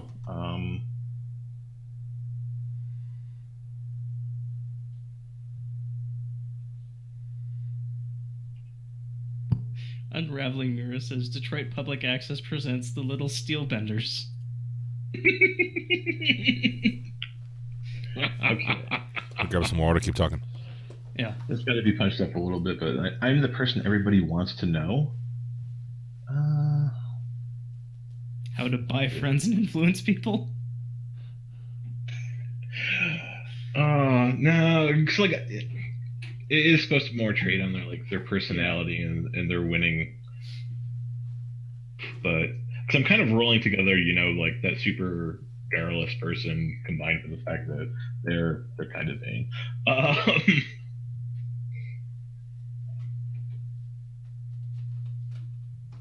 Anyway, so I can work on that identity thing. Where is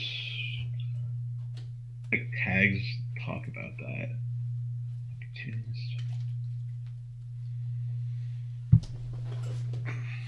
There's any other stuff.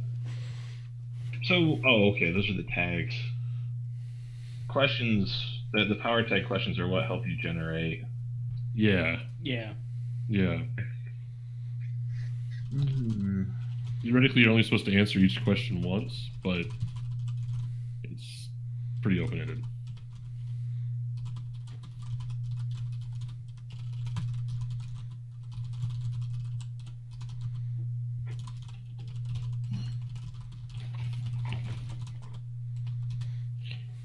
So I'm trying to phrase one of mine for the obsession thing, and it's what do you need most? And I think it's like emancipation, both legal and something, like both legal and mental. Okay. But I think there might be a better way of phrasing that.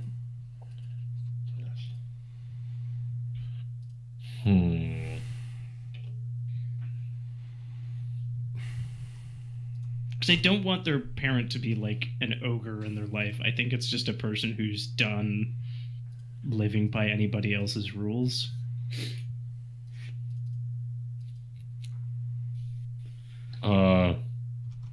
Something like if we're going like super poetic, right? Like Yeah. Oh, yeah. Like the I had it. I had saying the cold freedom of loneliness, or the cold God freedom, damn. Yep. like, Yeah, that was really good. All right. I mean, it has cold in it, and that's like entirely his shit. And yes, Oh, I went as Canadian as possible. You're welcome. but it's like Yukon cold too. Like I mean, I'm drawing more than slightly on the Cremation of Sam McGee, which is a poem that y'all should read, or better yet, have Johnny Cash read it to you, because there's a YouTube like someone has put that on YouTube. Yeah. Good job, Internet. Mhm. Okay, so I missed a bit. Which theme is this? Is this the Mythos theme or a Logos theme? This is a Logos theme. Okay. Is this a defining event? A defining relationship? Personality. What's up? It's a personality? Okay. This is personality, yeah. What I have so far is for the theme name is The Diva Wears Prada. Thank you, Andrew. For the identity is I am the person everybody wants to know. So working on the power tags at this point. Trying to summing it up in one word.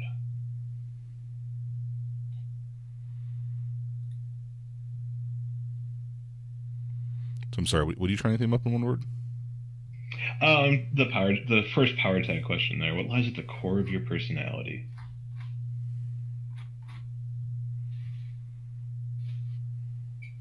Why am I thinking on synonyms?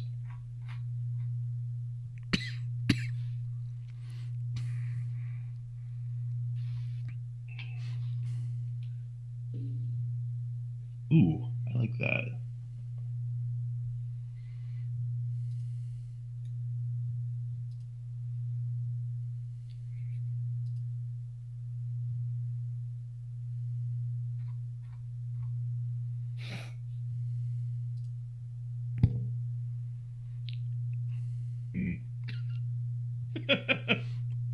What were you forced to learn while on your mission? The price of everything. Jonathan, would you help if I started going through mine to maybe jog Give some you some stuff? time. Right now, I'm just trying to get the right word color.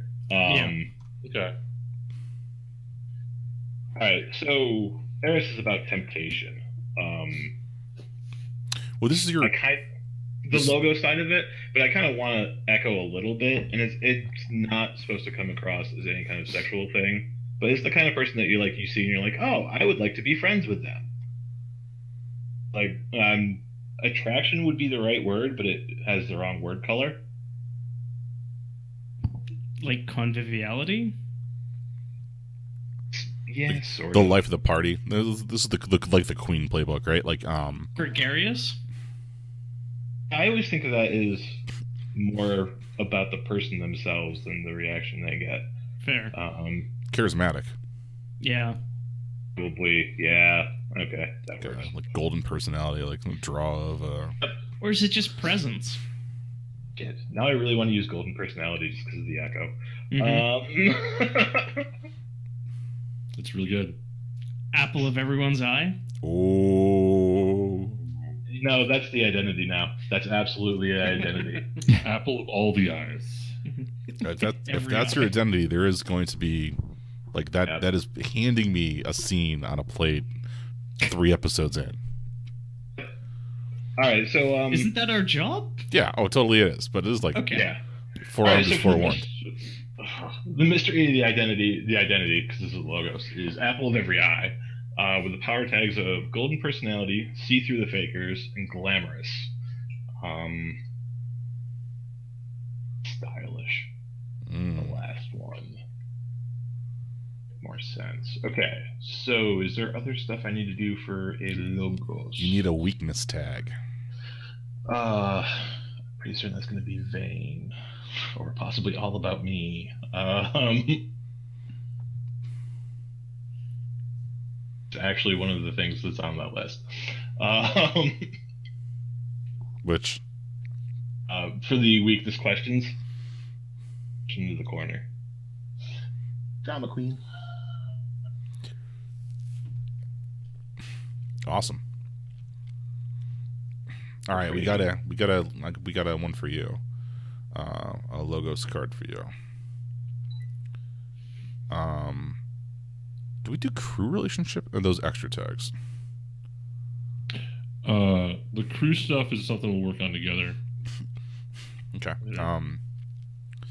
Who do we no? So, do you want to get another card in, or do you want to? I guess these are called theme books, right? Do you want to get another theme, or do you want to pass the baton? I kind of would like to go through at least like the first.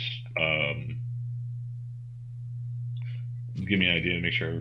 We can go through all of I them, got. right? Like, Well, I've got the idea of what's going on with the get the names Logos, but like the Mythos one, I'm not certain exactly what's up with that. all right, let's get at least one mythos in. So there are like 8 of these mythos types. Adaptation represents power that can change according to the situation. Bastion, powers that allow you to survive harsh conditions. Divination, powers that allow you to know or learn things beyond normal perception. Expression, powers that allow you to project or unleash or affect or influence the world. I don't know, that sounds adaption and or expression sounds pretty Eris. Mobility represents powers that allow you to move easily, fast, and unobstructed. Relic, an object in your possession that channels the power of your mythos. That's super on the nose if you went with like an apple. So That seems super obvious to me for that. And subversion, the power that allows you to act discreetly and hide your intentions and deeds, such as trickery, illusion, invisibility, the power to beguile others. So like expression and subversion seem real strong for an Eris. All right, so why don't we go with subversion? All right. Subversion is page 140. Okay. Okay, so the theme name, I'm probably gonna go with Voice of Discord. All right. Shoutouts to Discord, the That's right. The chat and gamer chat. Yeah. the audio and visual of Discord. This game literally brought to you by Discord. Mystery identity. Okay, so mystery is supposed to represent. Hey Blake, do you want me to give you a Google Doc where you can just put in continue to put in things that I'm going to be using? All right, let's go ahead and pop that into my GM document.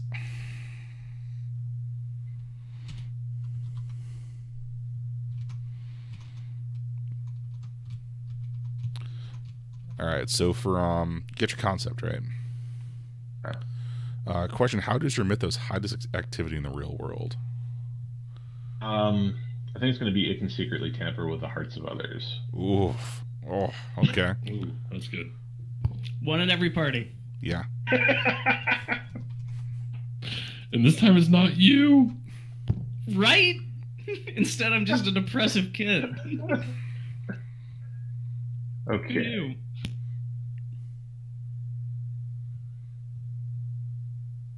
So, like, what useful quality does your main effect have? Make hypnotic suggestions? Or do you like... Yeah, I'm trying to decide. I mean, really, in this case, I kind of want to say like between people or between things. Well, people probably.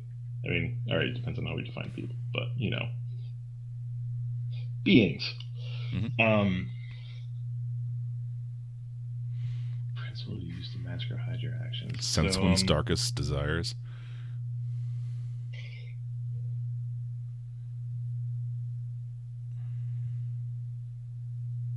mhm.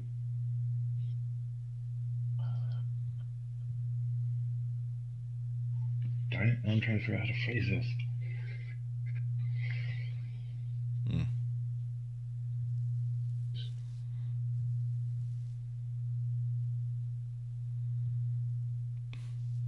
So, I mean, it's playing people against each other, right? Yep. It's supposed to be like a power tag, so it's supposed to be somewhat short. That point, it's like so chaos. I don't like the way that.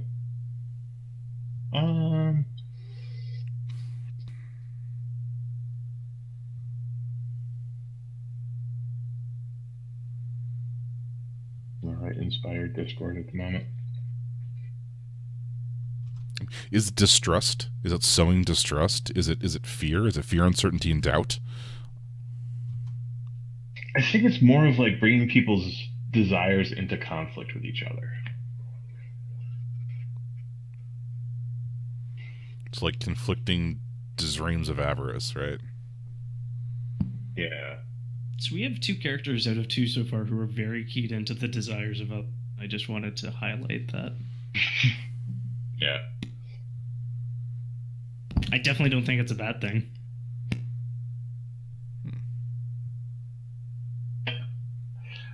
Alright, so I started reading the other questions here. How do you use your powers to distract others?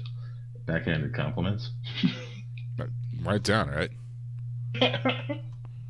For and backhanded compliment.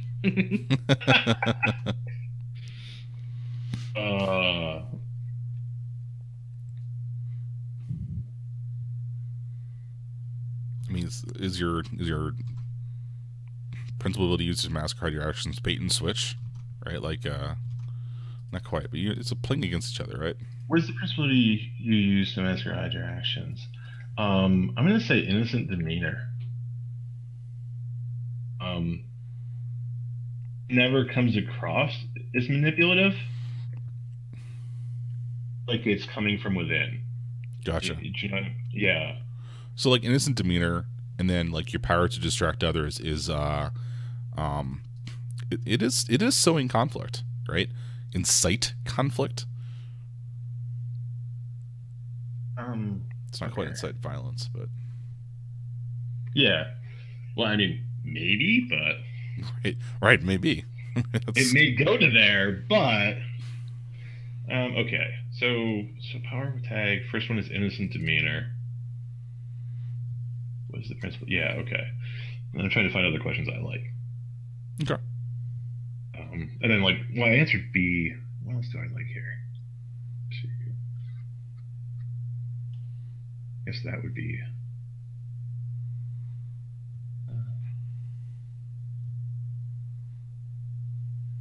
I'm in here that I actually.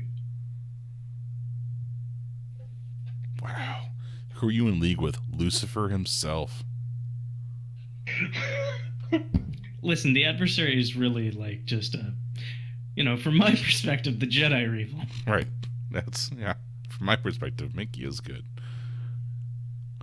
How many different ways have Disney done the devil? Quite a few. I mean, they kind of hit it out of the park when they had James Woods do it. Yeah.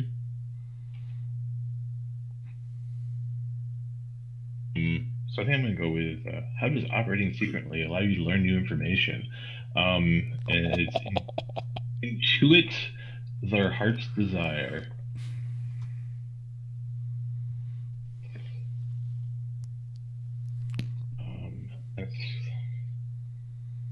That's the 3 I'm supposed to pick, right? Choose 2 more. Yep. You need a weakness. Yeah. Okay. Revealed when you are exposed. Oh man. Chat's on fire today. The most awkward school dances ever.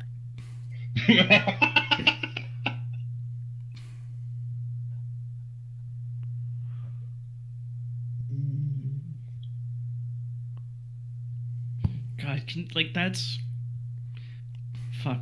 Is every high school just in the mist? Like in actual reality too? Like.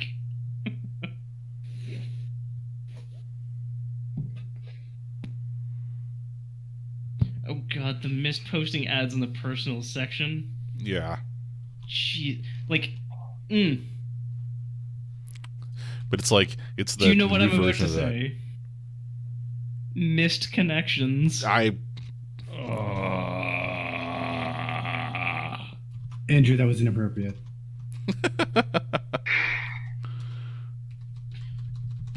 I'm so proud of myself. I'm sure.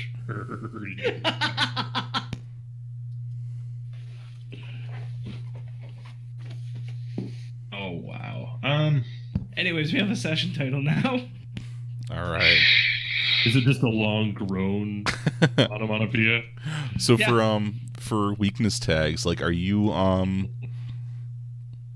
going to answer the question of what is revealed when you are exposed. And that's the source of strife, i.e., me. all right? Wait, and that's it. That's a mythos tag, right? That's a mythos theme. Blake says I win. Game's over, I win. All right, so you got 1 and 1. That's the minimum that you can have for each. Is there a number? Is there another theme that you got going on? We can pass the spotlight here and let someone else go, because I have an idea now what I'm supposed to be doing with these. Okay. All right. Does somebody want to jump in for a bit? I think now, unfortunately, Zach and I have to work together since we've tied our characters together. Yeah, I think mine's fairly modular to the point where we could probably make that happen. Let's go. Do we want to decide like what our last name used to be? Well, I think it has to be Lee, right? Oh no, are we doing the Double Dragon thing? I think so, right? I don't know if we are. Should we do that? I don't even know like what the differentiation is between the Double Dragon twins though. Like there's nothing Blue there. pants and red pants. Yeah, one Pretty is much. red. The other is not red. One is named after Bruce Lee, and the other one is named after Jimmy Page. That's the differentiation. I think maybe we'll do our mythos is slightly separate, and we'll coordinate the logos though, Yeah. which I'd be down to do.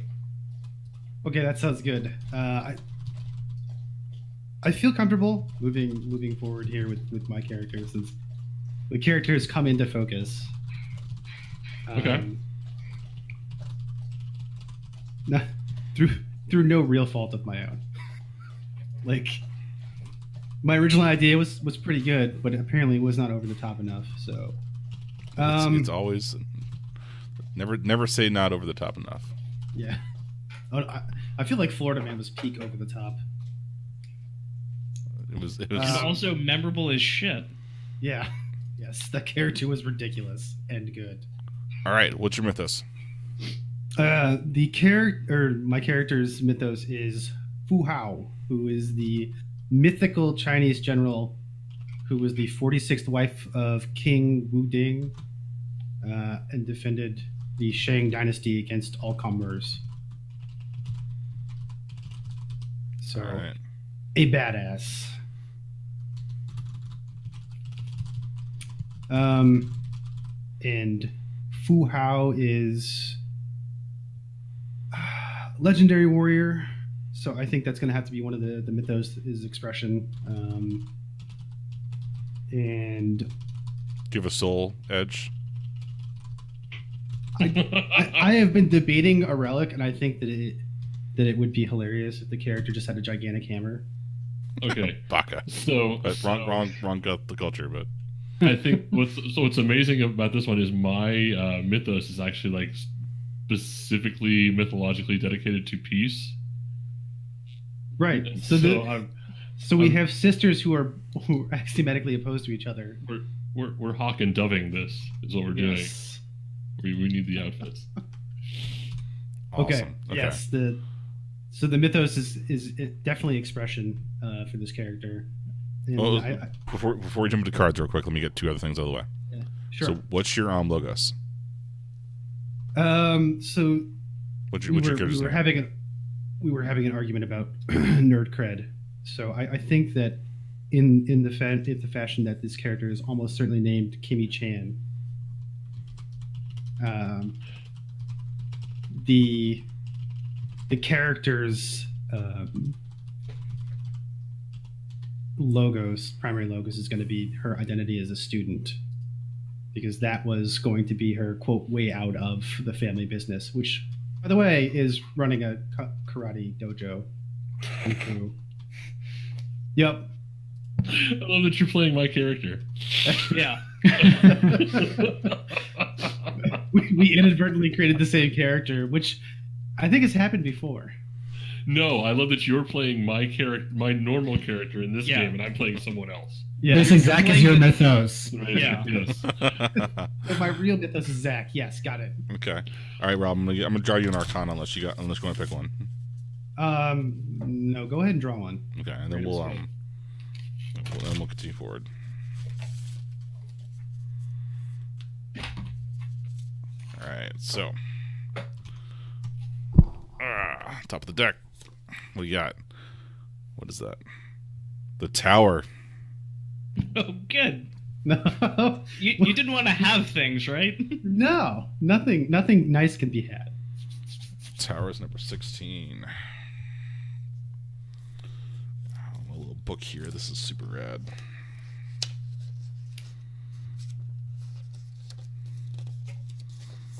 Tower. Unexpected upheaval. When the Tower card appears, it's time to brace yourself for a change. The well-rooted tree that's been growing strong for decades is crashing down around you.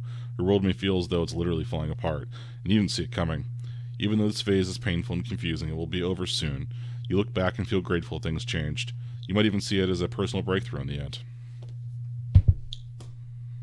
Okay, I guess this makes Kimmy the lost child, right? Unless Zach also draws the tower. You both could be lost kids. Oh man, yeah. Our We'll go family with used to have like 7 people in it, and then yeah. So Kimmy is now the lost child. So the only thing that connects her to her past, I guess now really is the martial arts training. So that's going to have to be one of her logos.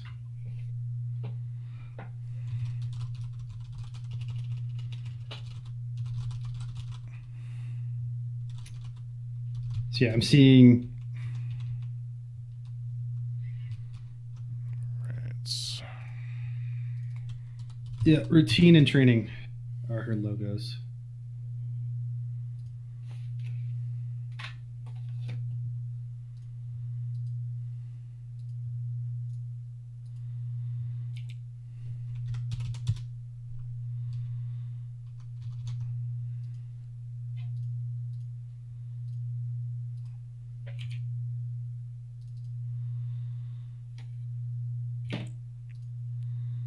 All right.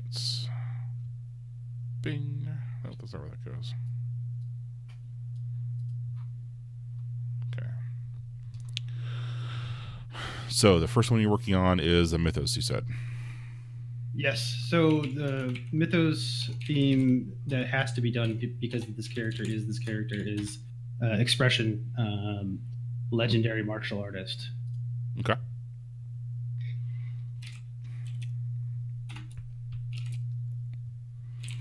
So, what change does your mythos wish to affect in the world? I believe that would be Tiger Ascendant, The Rise of China, which is also a great 80s theme.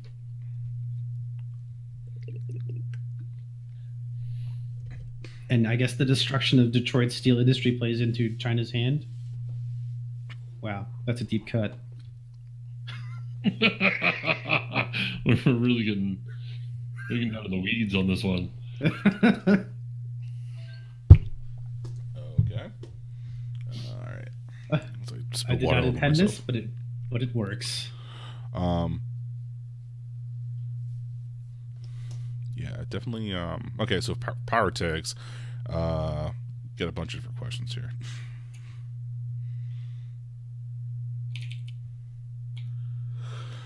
Like, what is the most common way you use your mythos to affect the world? The most common way that this character uses their mythos? Yeah. So, we're looking at power tags. I don't know if you've got 3 already in your mind. Let me take a look at expression again, and we'll try and get something that makes sense here.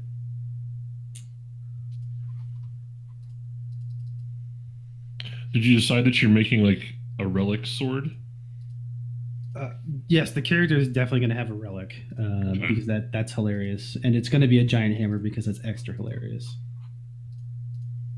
Does it have like a mundane form until you're ready to kick ass with it? Yeah, it definitely does. It's a field hockey stick. Nice. Nice. I like that.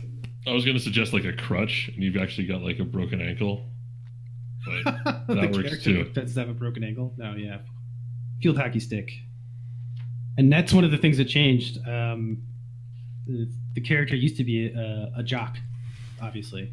And field hockey is her jam. And in her new school, she doesn't play field hockey. So why is she carrying a field hockey stick around? Great question. Do they even have like a field hockey pitch? They probably don't. Detroit is poor. Yeah. God, are the two of you from out of town originally? The mist just relocated you. No, I think that the school that this is probably one of the nicer schools. Yeah, I feel like our old school was probably like a magnet school. It was like drawing on some of the best and brightest of the area, which might explain some of the personality types that were in it. Yeah, so power tag is probably oh god, can I just put Boyka? What's that? Victor Boyka. I am the most complete warrior. Have you never seen Undisputed 2? No. Okay, you need to. Okay.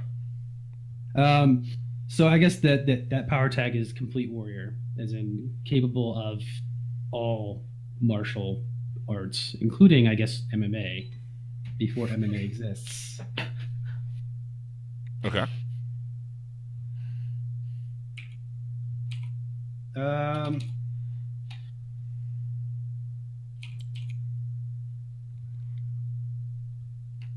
see what else I need to put in this card. Do you have a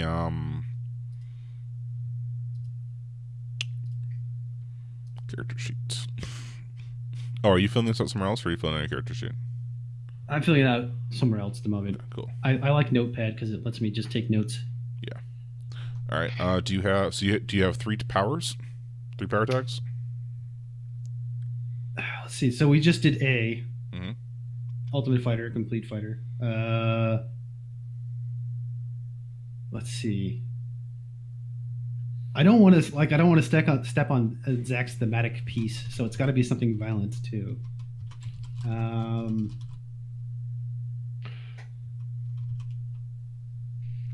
I guess.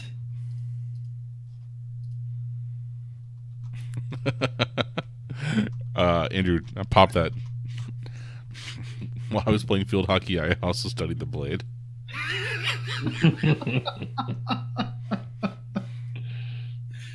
Uh, Like, I think like Do you just express a different attitude?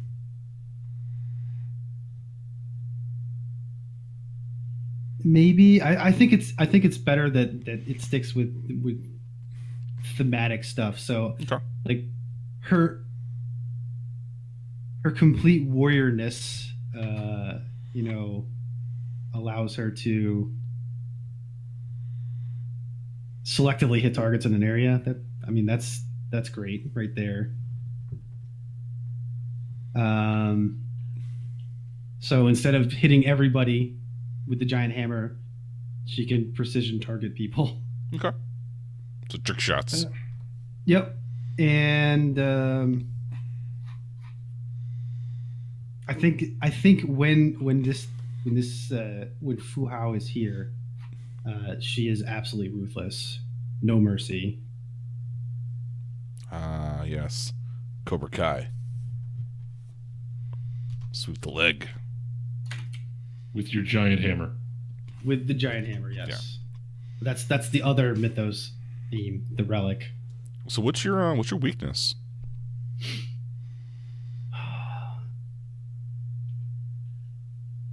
I gotta say does that not work on this, gods or this spirits. yeah, that would be terrible, right? I almost want to pitch one of the consequences of rage. It's gotta be weak. It's gotta be weaker against loved ones to go with Hawk and Dove. Oh. So that means I guess part of her family is now part of the villains, right? I mean, I will change this from sister back to brother. Mm-hmm. Yeah. Yeah. Okay. Yeah. So it's definitely weaker against family. Weaker against family. Broaden that out to like loved ones, because family is very like Yeah. for people. Also hard to define in this specific instance. Yes. That's very true. Sometimes the family is actually two Chinese families or two Chinese American families and whatever random people we find that happen to be related to us. Used to be related to us. All Chinese people in Detroit. Actually, that's pretty good too. Oh, I guess like the blood of Wow. Blood of my blood, right? Yeah. Yeah, blood of my blood. Yeah. So that'll fall under weaker against loved ones, but yeah, blood of my blood. Okay. So it's definitely. Did you want to do a logo or another mythos for a second card? We got to do the relic. Okay. Giant fuck off hammer. Hammer space, yeah. For what purpose was your mythos made? Hammerfield. Stopping. To see your enemies driven before you. Hear the lamentation of their blood.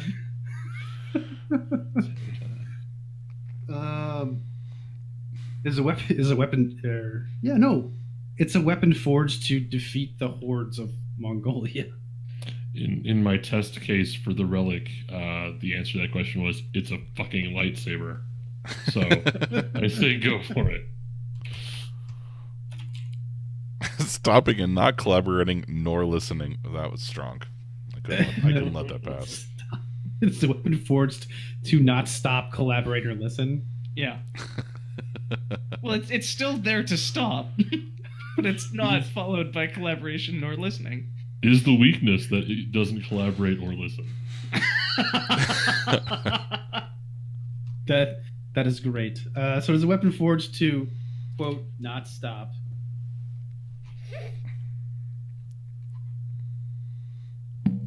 That Blades consequence that I was gonna pitch before was one of the tags on Rage Essence. It can't stop until they're all broken. So is the that'd be a weakness, I guess. But like, is the main useful feature part of your relic that's like this Juggernautian aspect? They can't stop, won't stop. Yeah. So let's see. What is the main useful feature of your relic? Right. What is an essential useful quality that lies at the core of your relic? I guess it would. be destructive physical force, right? It's the giant fuck off hammer. Sure. It's a giant, I mean, I think that tag might just be it's a giant fuck off hammer. Right. Yeah. So let's go. Yes, inconspicuous in field hockey stick form. Okay. That's 2.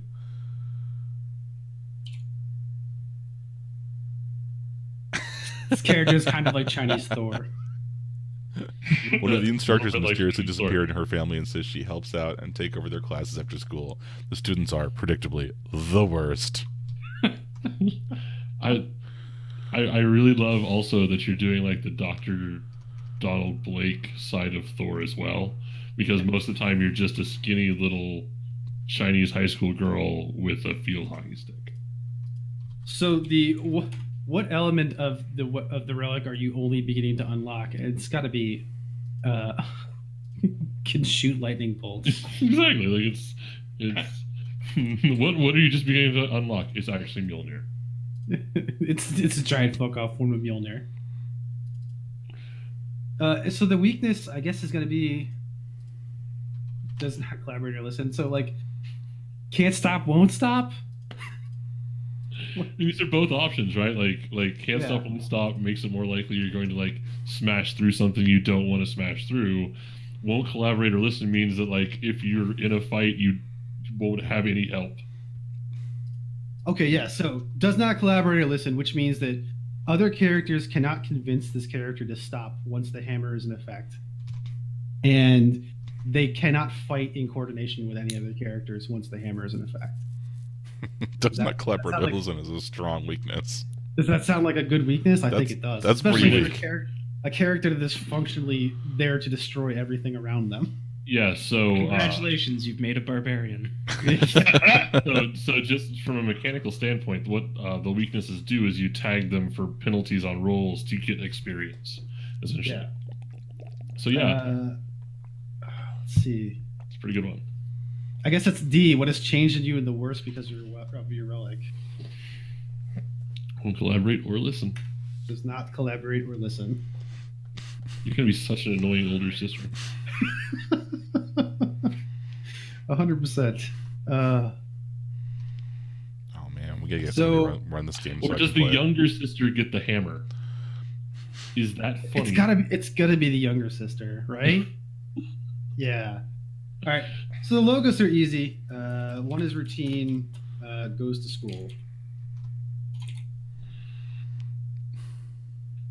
Okay. And I will fill that in a second. And the other one is training. But I don't think it's appropriate now that the character necessarily is a martial artist because they're lost. They're not part of the family anymore. Well, did the martial arts like morph into the field hockey? No, they were a field hockey player. Oh well, they were a field hockey player before, like legit jock. Now they're something else. I mean, you could be an instructor. Like, you could just be at the dojo and, like, no one questions why you keep showing up and instructing ostensibly for free. Okay. You could have also, held on to that knowledge through the change for no apparent reason. Yeah. Yeah. Like I don't know why I know kung fu, but I know kung fu. I know kung fu. Show me. But the other option, of course, is defining relationship. So the character has one remaining defining relationship, which could be like, I know I have a sister. Where is my sister? Or I know I have a brother. Where's my brother? I think it would be maybe more interesting if we're both looking for the brother. Okay. Don't necessarily. We might not So even there you know. go. Defining relationship is that the character has a brother. Well, there were 6. Now there are 5. Yeah. I mean, we're also a gang, right? So by default, we know each other. Yes, but the way that this is working for the two Yeah. characters that Zach and I are playing is that they don't understand or Like, they no longer grok that they are related. yeah, we've got two different realities sort of overlaid on top of each other, and in this one, we're not sisters. Yeah.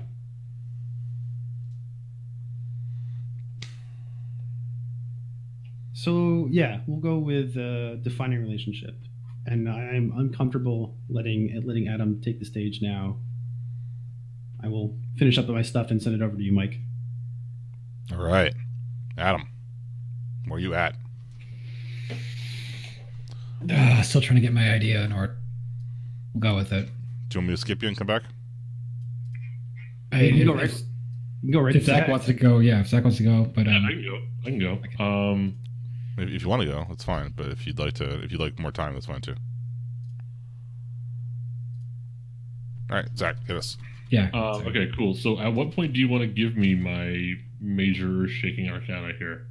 Well, tell me your mythos and your logos. Well, you tell me. Do you want a mythos and logos first, or do you want the arcana first? Well, let's do the mythos and logos broad strokes, and then we can come back to it. Okay. So my logos is that I am Annie Wong, and I am a power nerd who's on the school newspaper. The budding journalist. Budding investigative journalist. And I remember that I have more siblings than I now know about, and nobody else seems to know this, and that's super weird. Yeah, otherwise I'm kind of a power nerd. I work at the school newspaper. I'm thought of pretty well as a student and as a responsible student. Adults like me most of the time. So my two logos themes are Lost and Almost Forgotten, which is... I just want like the one broad stroke of like who you are and one broad stroke of like what your mythos is. Cool. And so okay, so that's kind of my logos, and then my mythos is I decided to go with a pet. I am the mists have granted me, or something beyond the mists have granted me a pet Kirin, which is the like deer dragon that symbolizes luck in Chinese mythology. Ooh.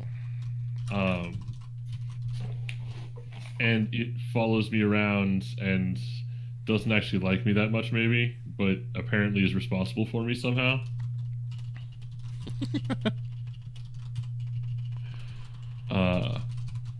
And yeah, so I have some powers related to it.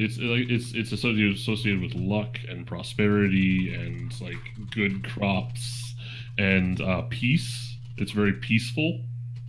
Apparently, when the Buddhists started talking about the Kirin, they talk about like it won't walk in such a way that it will harm a single blade of grass or step on a single insect. It's very anti-violence. Yeah. Let me give you a couple shuffles here and draw you a card. Mm-hmm.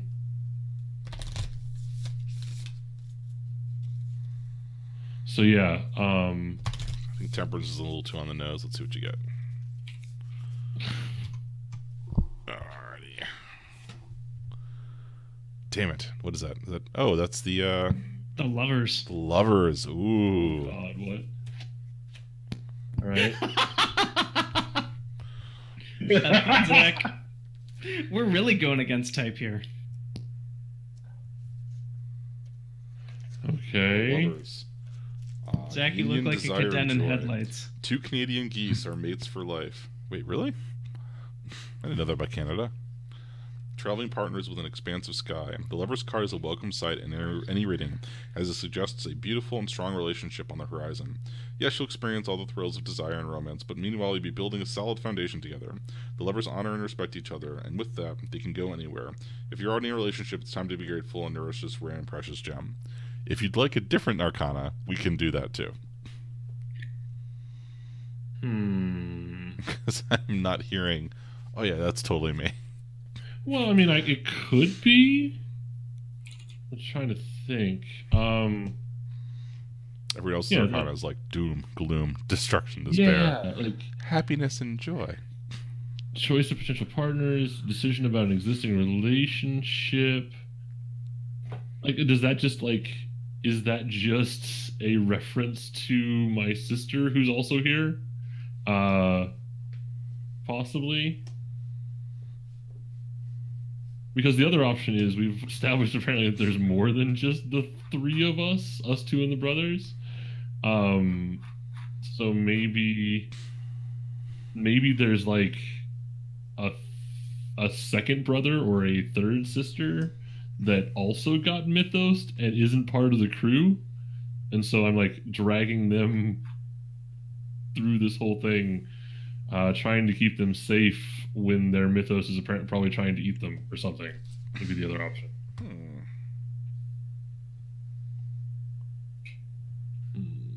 Commitment choices. All these cards are choices. It's always a choice. Separation, infidelity, relationship issues, broken relationship. Well, you got it face up. Yeah. No, yeah, I'm just trying to like wrap my head around the... Looking at the inverse will tell me what I'm not doing, right? Yeah. Like, these are not the things. Mm-hmm. Yeah, I mean, I'm already fairly family-centered. My mission is to find my brother and figure out why no one remembers him. I'm going to attempt to... Okay, Rob, can I pitch a thing to you? Sure. Do I remember that we're sisters and you don't? Yeah, that makes sense. Since Kimmy's defining relationship is now with an older brother who is probably not actually her older brother, but that stands in for the relationship that was there previously.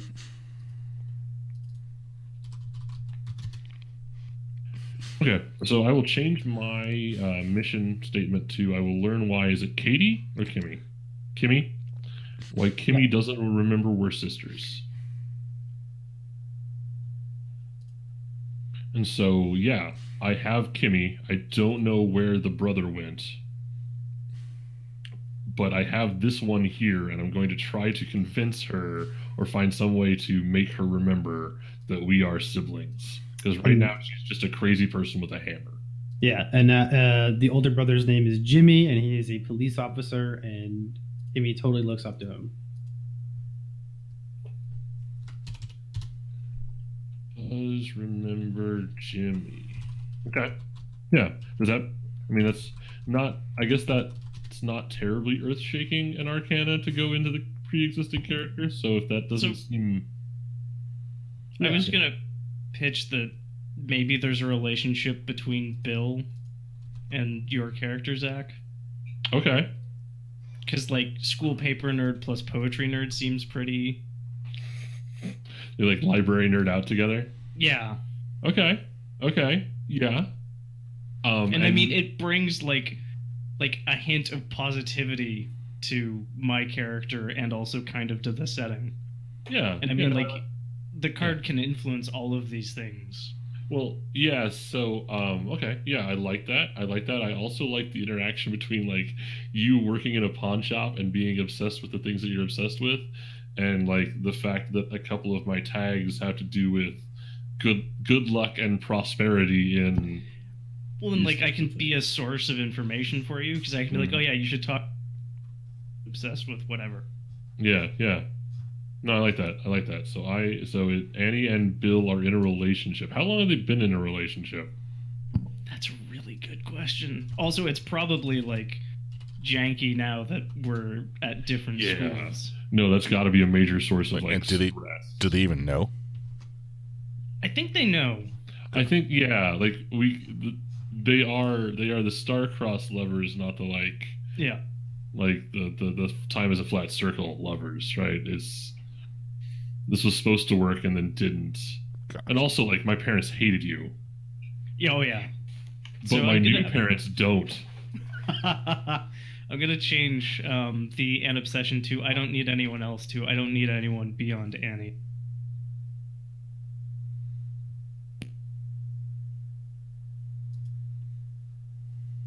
And also, because none of my, like, identities mention you at all, like, you're way more focused on our relationship than I am. I mean, but like in a shitty, useless, poetical way. Oh yeah, definitely. But like you, like in 10 years, this exact relationship would be like a one-sided MySpace thing. Okay,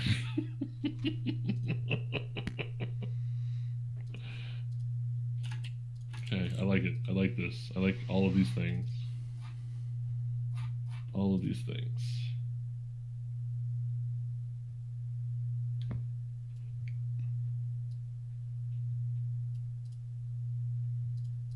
Awesome. Okay. Oh, Okay. dude. Cool. Cool. All right. So we've got oh, I really want to share 2 screens now. There's no way for me to do that, is there? I'm also half wondering, like, if this campaign goes poorly enough, how quickly we just shift gears into Monster Hearts. I mean, yeah. It's Apocalypse Worldy. All right. So we got Zach, did you rattle off all of your themes already? I don't think I did. I mean, I got through the logo stuff. And the broad strokes of the mythos stuff. Okay, was there do you want to walk through any of those cards? I mean, sure. The things that I think will be interesting and are, as of right now, open for interpretation is I put down that my power nerd logos. One of the things was what does this give your character? What item does this give your character that's useful? And I put the keys to the school. Okay. And I don't know which school that is or what those keys are. I also know that I have a magical transporting deer horse. So it's possible, depending on what your GM brain comes up with, that it could take me fun places like wherever they put our school. Well, it's the cat again. Yes. Yeah, it largely is. In fact, the kid-in is not a little inspired by Scrufflebutt, to be perfectly honest. But yeah, so my horse carp deer gives me impossible good luck and fortune, scales of prosperity. I can fly. It carries me around, teleports me around. And gives me mild prophetic powers, but like it's a creature of peace, so it doesn't want me fighting things. It's not always very cooperative. Yeah. I also like that you can see the future through your mythos, and I can see like the past and the inner self. Mm-hmm. Yep. I also really love the idea of you like showing up at a crime scene 5 minutes early with a Polaroid in hand.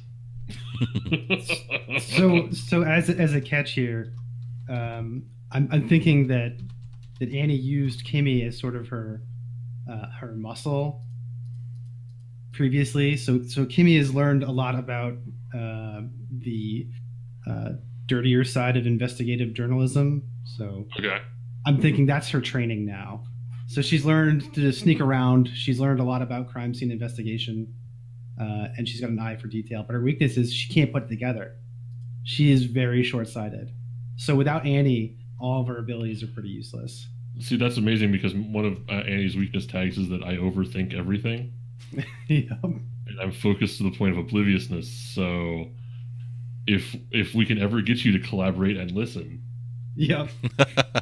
So as long as Fu Hao is not there, you're gonna have a good ally. But if Fu Hao is there, you pretty much it's hammer time. It's hammer time.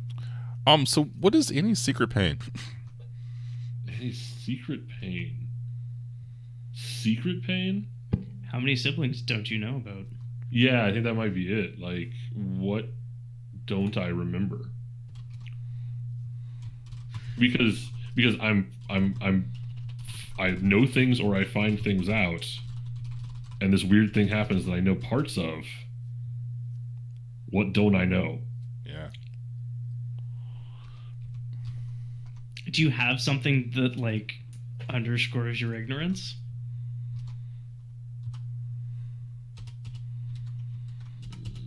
like an old Polaroid that hasn't been edited by the mist or something. Or it's been edited, but it's just like in a taunting way. Oh, so it's like just a face is obscured by purple mist in the photo. Right, the face is obscured by mist, or it's got like that Back to the Future thing going on, where there's clearly like 3 people in the photo, and they're all like holding somebody around the shoulder, but the center person's gone. Yeah, so there's like I don't know what our old last name used to be, right? But the family, like the family picnic picture, right? And there's just like the 3 siblings that we know about sitting there on a picnic table in a really wide shot. And the deer is in the background since the... Like petting the deer. The deer is like, yeah, looking over you or something, right? Mm-hmm. And maybe Kimmy's hammer is like... Or like her field hockey stick is propped up against a tree, like obviously in shot, but like... Not quite in reach. Yeah. It's not the focus of the shot, but it's there. And our It's a missing soft brother is unfocus. holding a sign that says whatever family picnic in front of us. Yeah.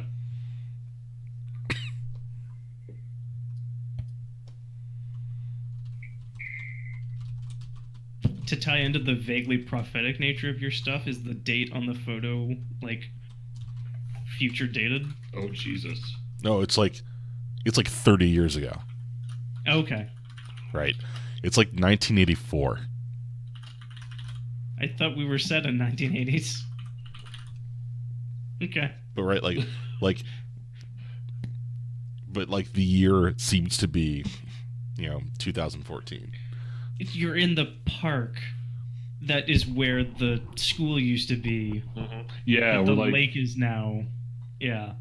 we're like just outside in the green space they used to keep next to the high school. Yeah. Or we're like, it's like just after a field hockey game, right? Yeah. Like Kimmy's got a medal or something, or a ribbon. Mm-hmm. And the logo's there, or the whatchamacallit, the mascot. Uh-huh.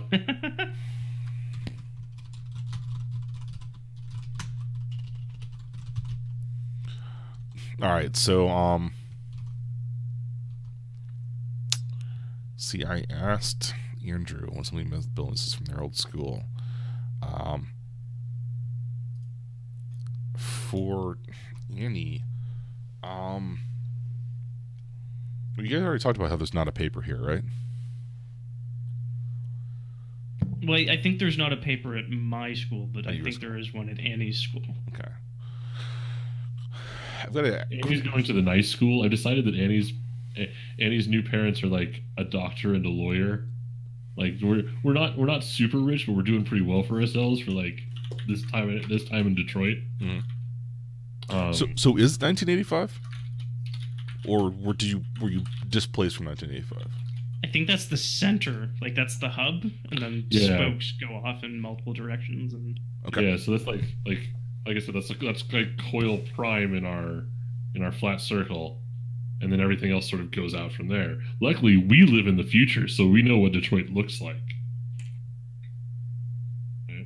or I mean, we get that thing where like the shots for Annie, because she is so much more forward looking, are in like the Mhm. late 90s, the early 2000s, and then yeah, everyone else is in a different era. And he's already dressing in grunge. Yeah. It's just flannel. Sorry, it's still 1994 where I am, my circle. All right. Yeah, like I need to ask a third question for Annie, and I don't know Okay. what that is yet. But like, where are my jam questions to poke at you? Yeah, maybe we'll leave that for now, and we'll move Yeah, we can on. come back to it. Okay. We can come back to it.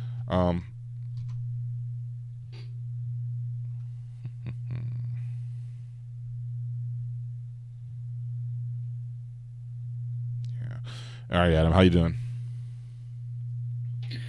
I think I got some of my ducks in order here, but I'm probably gonna need some assistance. So, Okay. That's what we're here for. of course, I don't have a name for him. I'll read it later. So, I think my character is a little bit older than some of the group, at least old enough to drive. So his logos is going to be less focused on school and more on, I don't know if it's a internship part-time job with a local hospital. And his mythos is going to be, I'm not set on this guy, but it was where I started with this character, and it's kind of spun off somewhere else. But I found Roland, the Knight of Charlemagne, as sort of a starting point for this character. But like I said, the where I'm taking him might need someone else.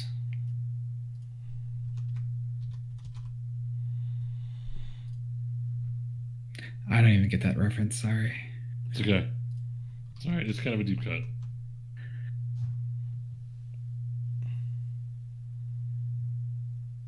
All right. So that is another dude I'll have to Google.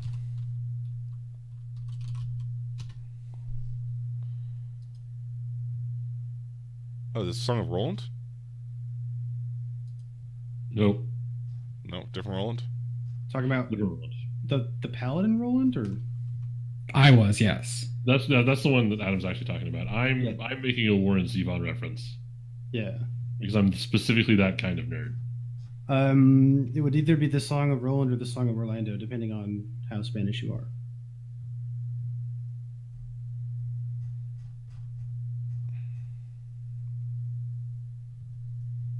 Okay, so where do I need to go from here? I'm fine doing tarot here, or I can go through some more of what I've put together first. I just wanted to understand a little bit about what's the Knight of Roland is the Knight of Charlemagne. He is the first of the peers of Charlemagne. He is legendary for his chivalry, his valor, his prowess in combat, and the sword he wields, which is called Durandal. Oh. Yeah, some of which I liked more before. I think Jonathan already did a lot of this. So I've been kind of going in different directions, and that's why Roland is less of a fit. But we'll see as I go along if someone has a better idea. If not, I can just take what I want from Jonathan this or Rob? Was it Rob? I'm sorry. Who did the hammer wielder? I'm sorry, I missed. Rob. That's Rob. Is it Rob? I'm sorry. Oh, I've been like half distracted trying to read up on this. I so, was really trying to figure out the common thread there. Yeah. Sorry. but hang on. The interesting thing about that is that Fu Hao is legendary warrior, yes, but like So I'm more be going like- with the sorry, good. So you say legendary. I want to do more of a legendary defender now. Sure. Yeah, that makes a lot of sense. So yeah, Fu Hao defended her people by being one of the bloodthirstiest and most horrible destroyers of people's lives in history. So, And now is an excellent time for Arcana, right? Yeah. Because you've got this idea of Roland, and we've got this in your logo part-time job at the local hospital, and you need a name, like shit.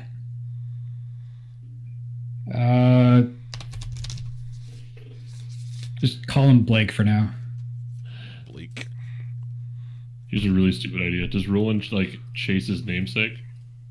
Like, did Roland seek you out because you are named after him in some strange way, and there's weird crap going down in this town, and so therefore he's going to step up through the most available conduit?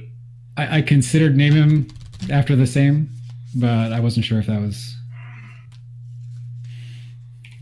Okay, here you go. Let's see what you got. Where's this clicky thing? Clicky. All right. It is the Fool inverted. Okay. Sounds great.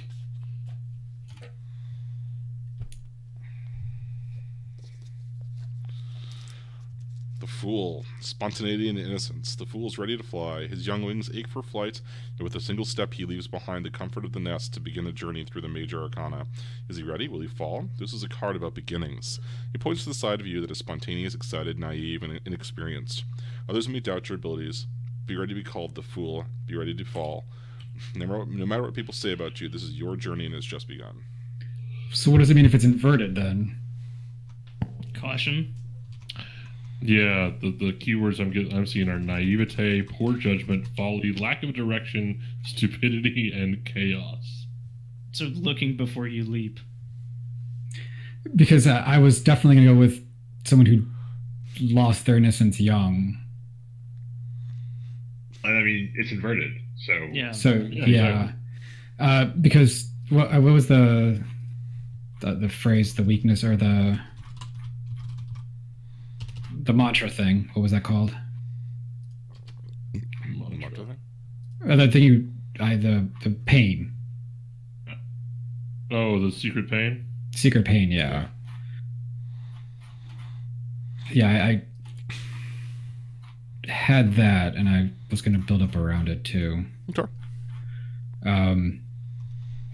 The pain, the phrase I was going to go with, I couldn't save her, so now I need to save everybody. I imagine somewhere when he was younger, he probably lost his mother to cancer, something nasty. And that's why he's dedicated now to becoming someone that can protect others or save others. I mean, we can go full grimdark as we've been going so far, right? And it's someone that you've lost to the mist as well. I think this happened earlier than that. I mean, it could be related to the mist that without him knowing at the time. Cool. But no, this definitely happened like years ago to set him on this path. Okay.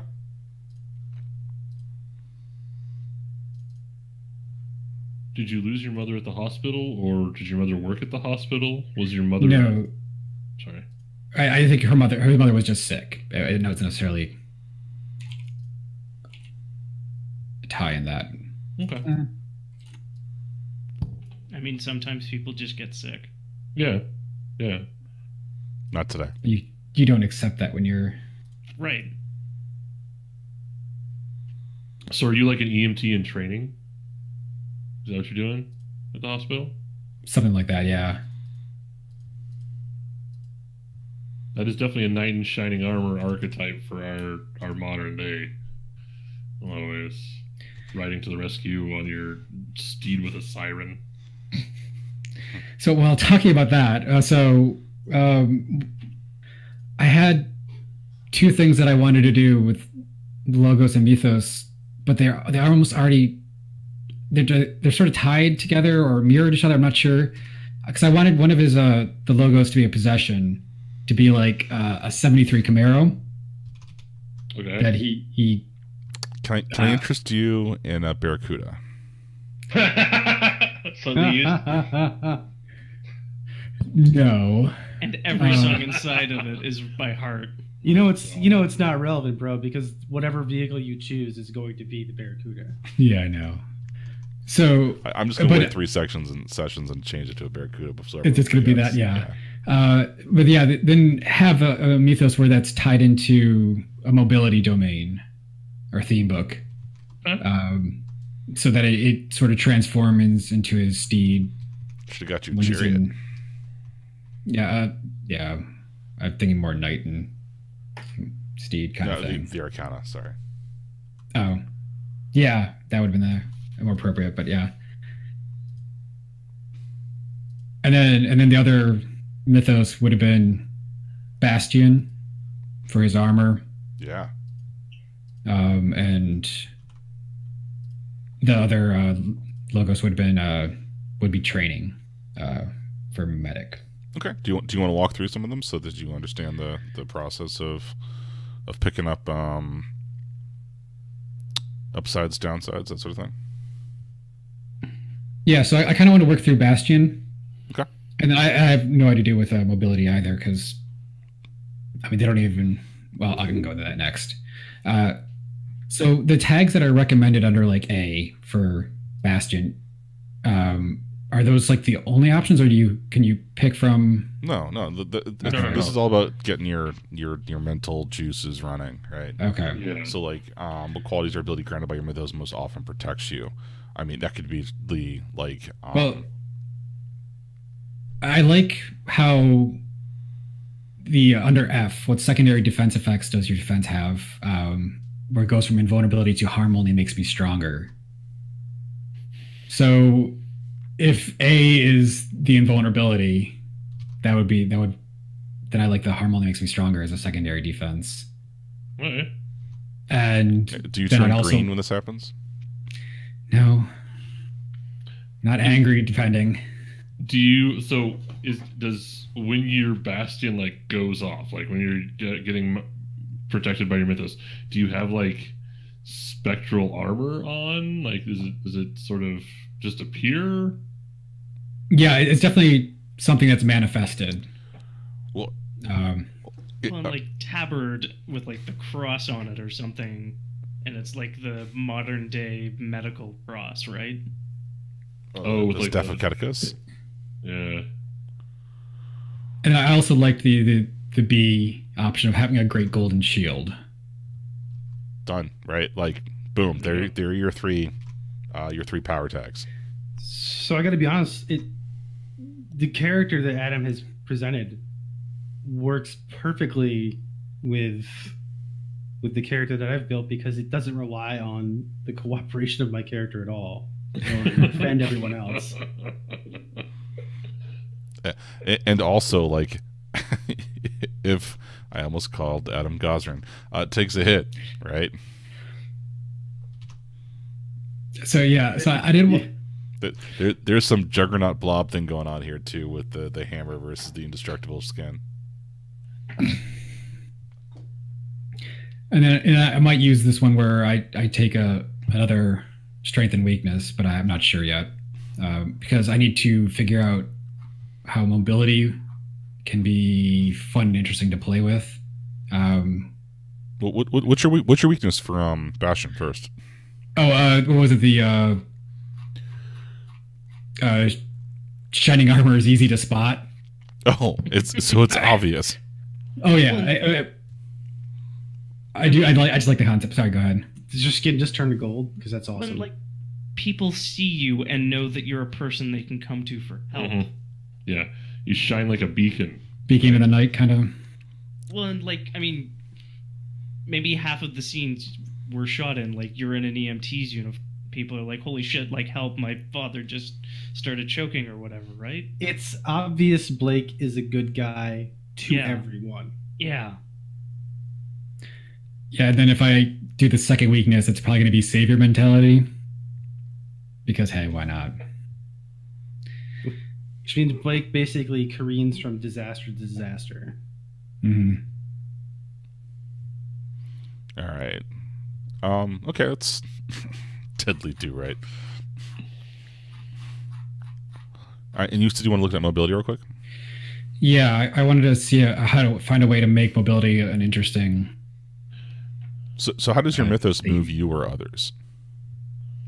Is it just a spectral horse, right? Is it a spectral horse with a racing stripe? Like, is it clearly a transformer horse?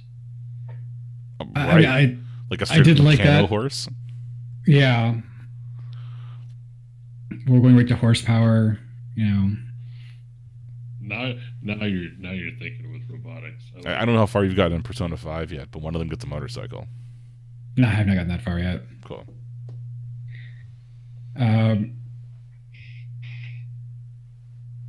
So yeah, things like, what is your mythos' most useful form of movement? I don't know where to go with, like, it's a horse. Uncanny Park horror artist is clearly what you want here. Parkour horse. The horse is like hanging from the seat. Park horse. Horse. Oh. No. How did it take that long to get there? I was just waiting for Zach to finish before I said it. The horse's name is Peter. God damn it. Peter Park Yeah. horse. What if it's something just like something horsepower? Like Unlimited horsepower.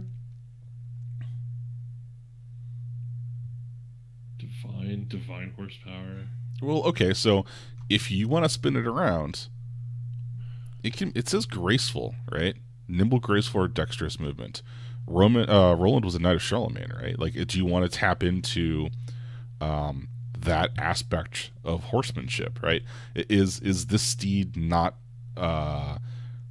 super fast, but like,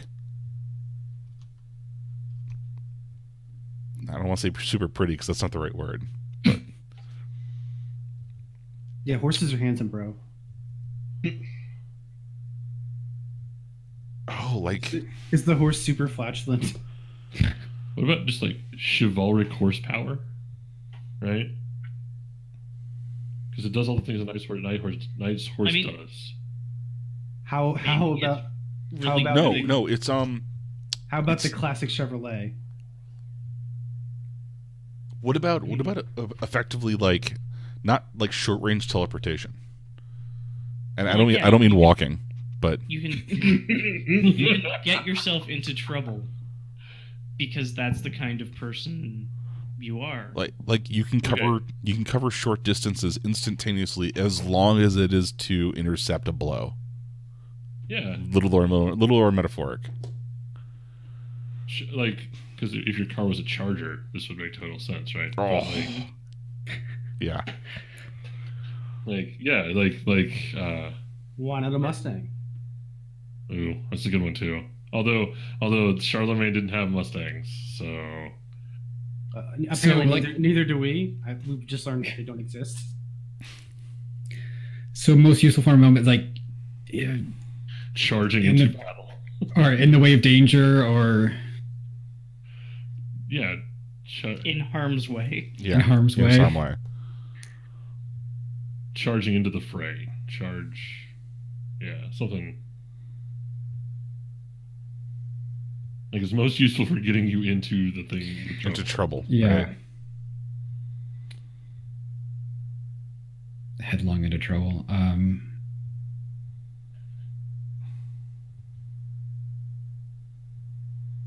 Like, Furlong into what trouble. style or technique of movement have you mastered? Like, interception. Horsemanship.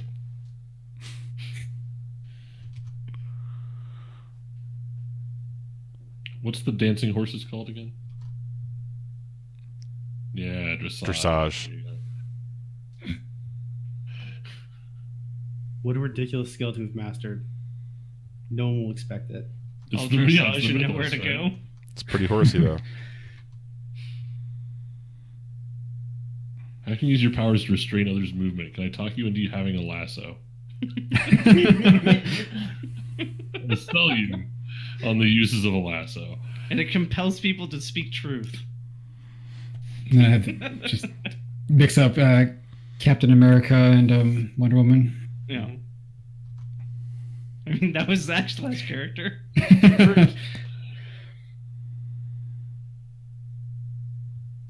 What extra resources does your mobility give you access to? Like, do you spontaneously manifest like a lance when you get on this horse?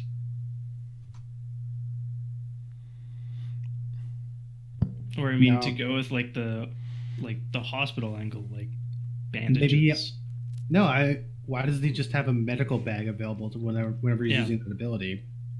Oh, I have my full medical kit, even Okay, though there's some. Keep it talking. was 40 miles away in the back of an ambulance.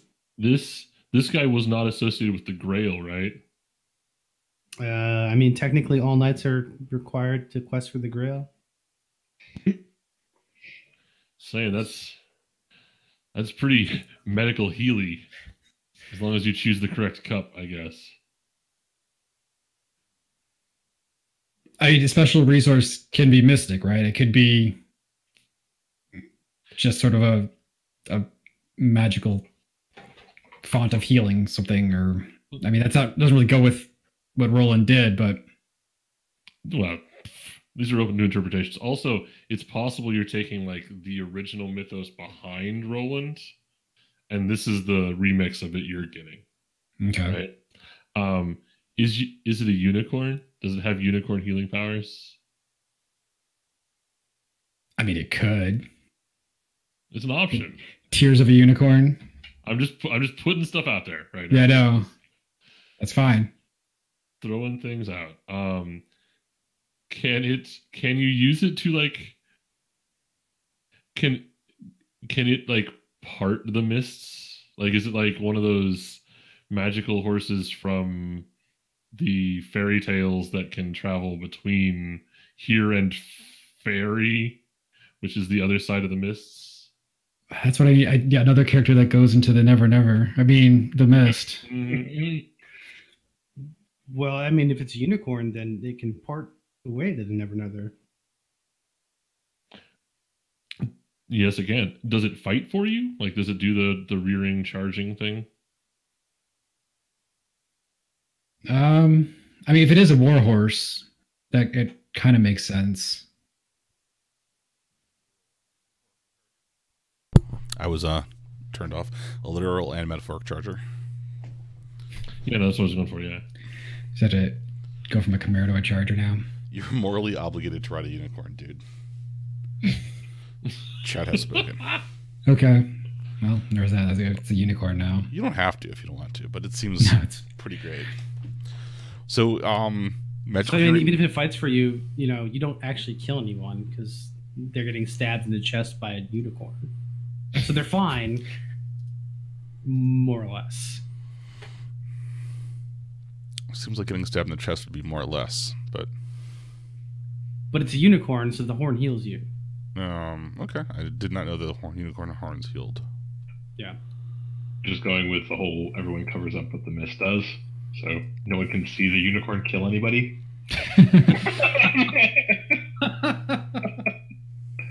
If nobody sees a unicorn kill, is it a murderer?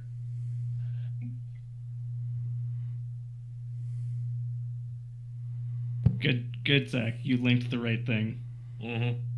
As final thoughts go, unicorns are real is one of the better ones.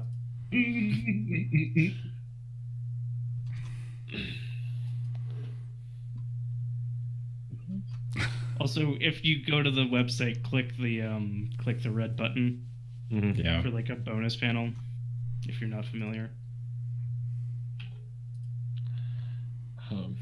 Does your unicorn have a bad attitude?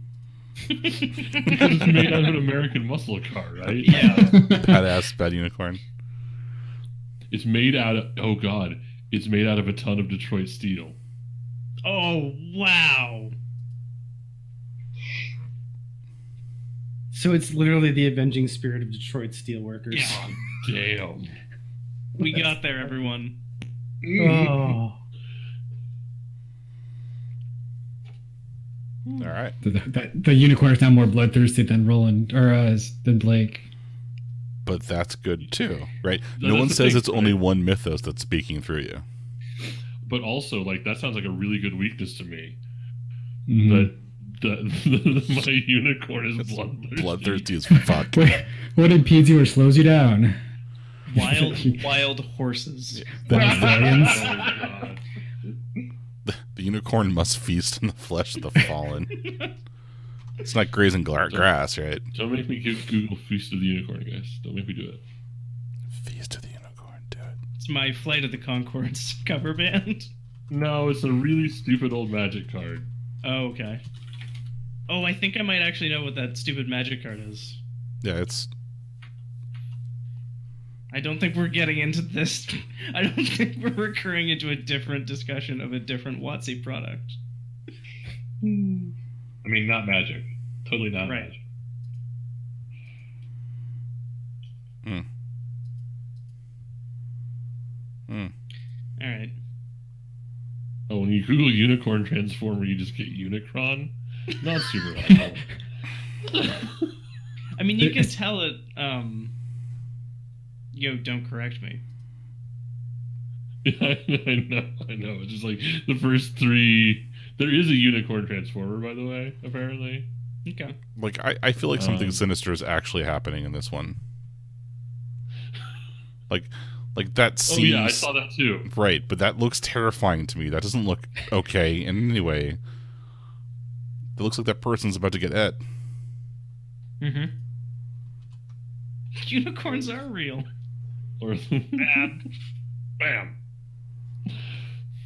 All right, I'm afraid we've wandered afield. So yeah, what other questions did you have for you have important questions to ask, I think. Did we talk about your secret pain? Yeah, that was the one where he became a healer to make up for the fact that he couldn't heal his mom. Or couldn't do anything to save his mom. Blake, no last name. So in everyday life, Blake is more interested in ambulancing than schooling.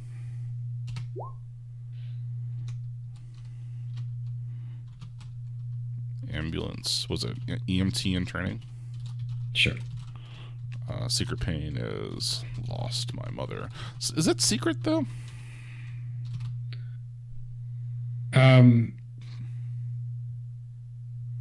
Like, is that a thing that you don't talk about because you don't want people to know? Like what? He's totally going on talking about the death of his mom.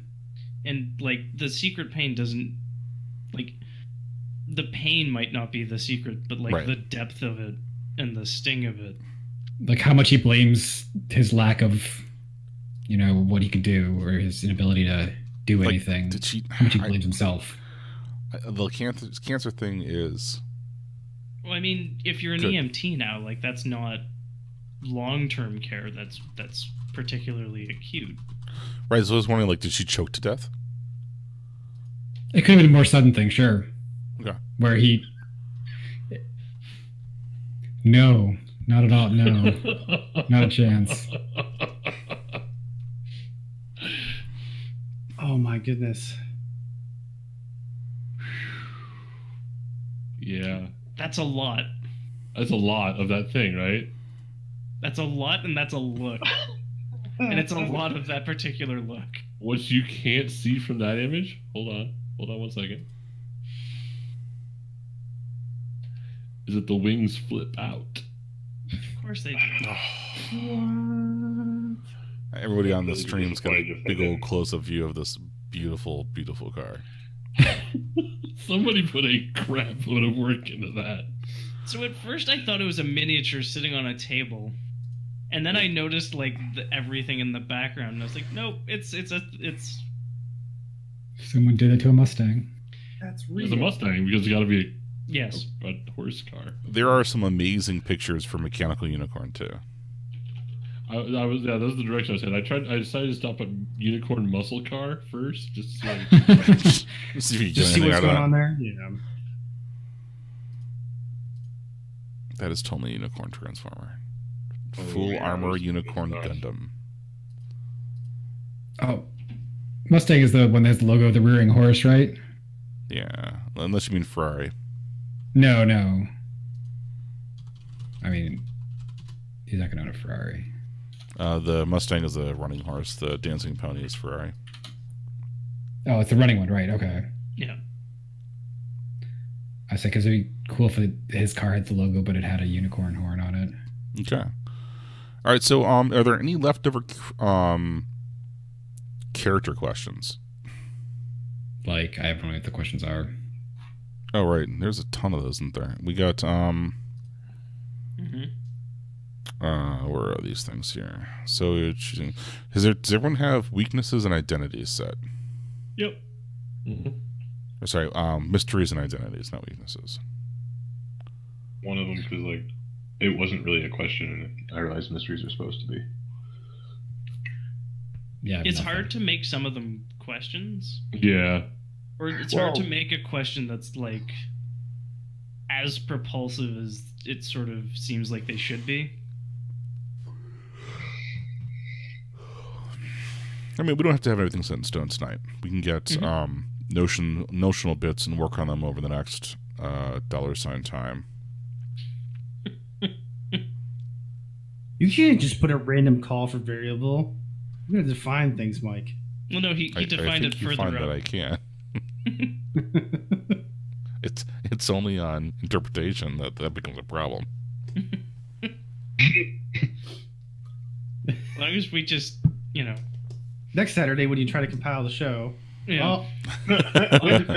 Well, and that's exactly what's going to happen if I try to compile the show before setting that variable. Guys, why is no one here on Saturday? I really like the idea of a seg fault in the game. Okay. All right, so let's see. Is there anything else? Your crew. Do I have to talk about? Oh, we have a crew to create. Holy crap! Yeah. Are we done? And we want to do this. I mean, it's past midnight. I'm good to keep going, but I'm also on the opposite coast to all of you. Wow. Yeah. I think we should feel that we've done many terrible things tonight. Mm-hmm. Like made the a lot of good kind of progress. Yeah. What have you learned to do well together? Good cop, bad cop technique. Oh yeah. Hammer top technique. Okay. The next option in that list is storm the target. So, Hug cop, hammer cop. poetry cop. Toy with the mortals. Yeah. Oh, I'm on board for that. I was going to push back on some of your notes there. I want to invert what you have written there. Do it. That's everyone should have. Everyone should have the ability to add this. Yeah, after the event, things became better. Like, you know what I'm saying? Is they're trying to be in the drama club and like they were like, the lighting geek or something. But after the event, or like their local child star or whatever sort of thing. I was really tempted to say I'm like a YouTube star. I just totally fuck with the timeline. Again, you're a Twitch streamer. That's fine. That's exactly what I was saying. Because like it would fuck around with the timeline, but we were doing that intentionally. Yes. Hilarious because the mist would cover it. But anyway, It'd be public access, right? That's the original Twitch. Well, no, like it's actually a Twitch streamer, and goes to school and it's back 30 years. And people are talking about like, oh hey, I caught your stream last night, when like personal computing is still fairly nascent. Okay. Yeah, anyway, what I was going with there is just that invert because of the devil thing, and it's supposed to have freed. So basically, Joe's best friend disappeared, and then in this new world, Joe is having remarkable success. No, yeah. That's Like retrieving. this document is editable to you guys on purpose, right? So totally go hog wild with all the stuff that I have here. If I got something wrong, then fix it. And I agree. I am. Yeah. Blake, I forgot to ask this one. Is there something that you've missed in this transition? Blake seems like the most, not necessarily the most well-adjusted, but like, no, I'll go ahead and say that. Yeah, right. Like, I'm totally kind of horrible. His core identity is intact, which is different from most of the other characters. They didn't change. Well, or if they changed, they became like what they wanted to be.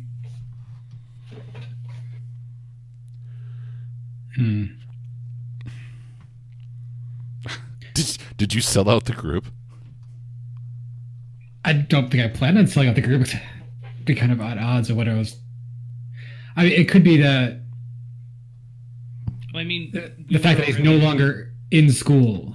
Maybe he was just a normal school student prior to the change with the rest of the people, with the rest of the group, and then after that, all of a sudden, now he finds out he's just this part-time EMT. Like he did he maybe if he was the EMT before, did he get called out Like, was he not there the night?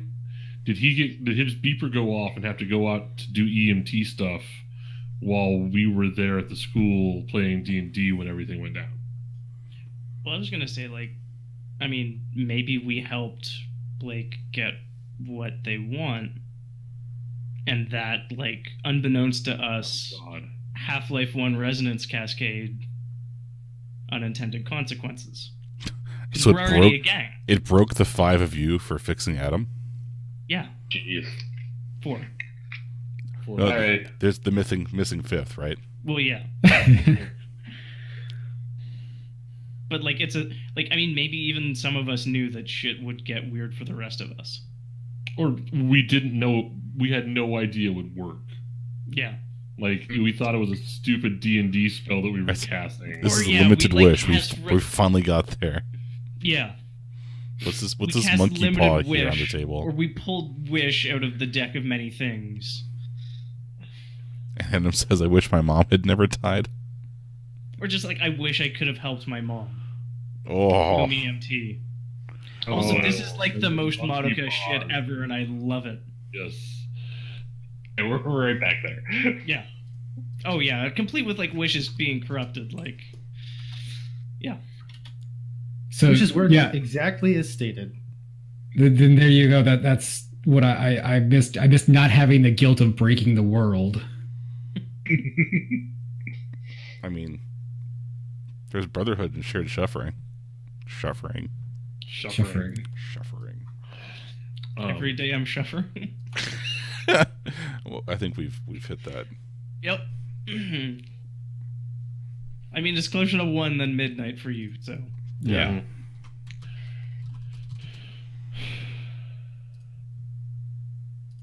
Okay. Cool. So, Was the deck of many things like the first relic through the veil, Oh.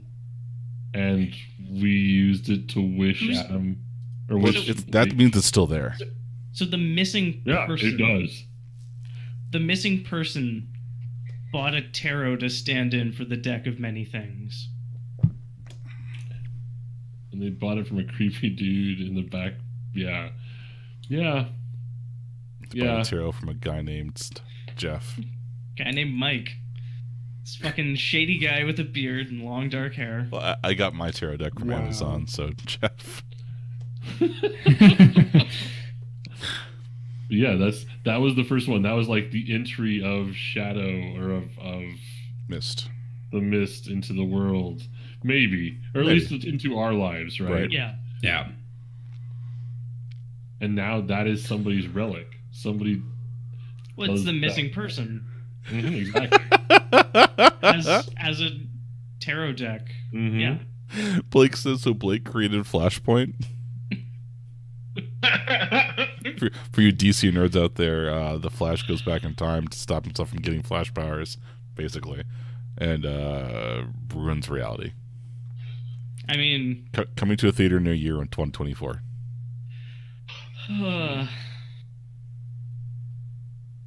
I just suddenly got very tired by that, Michael. It's all right. It's coming. Yeah. Directed by.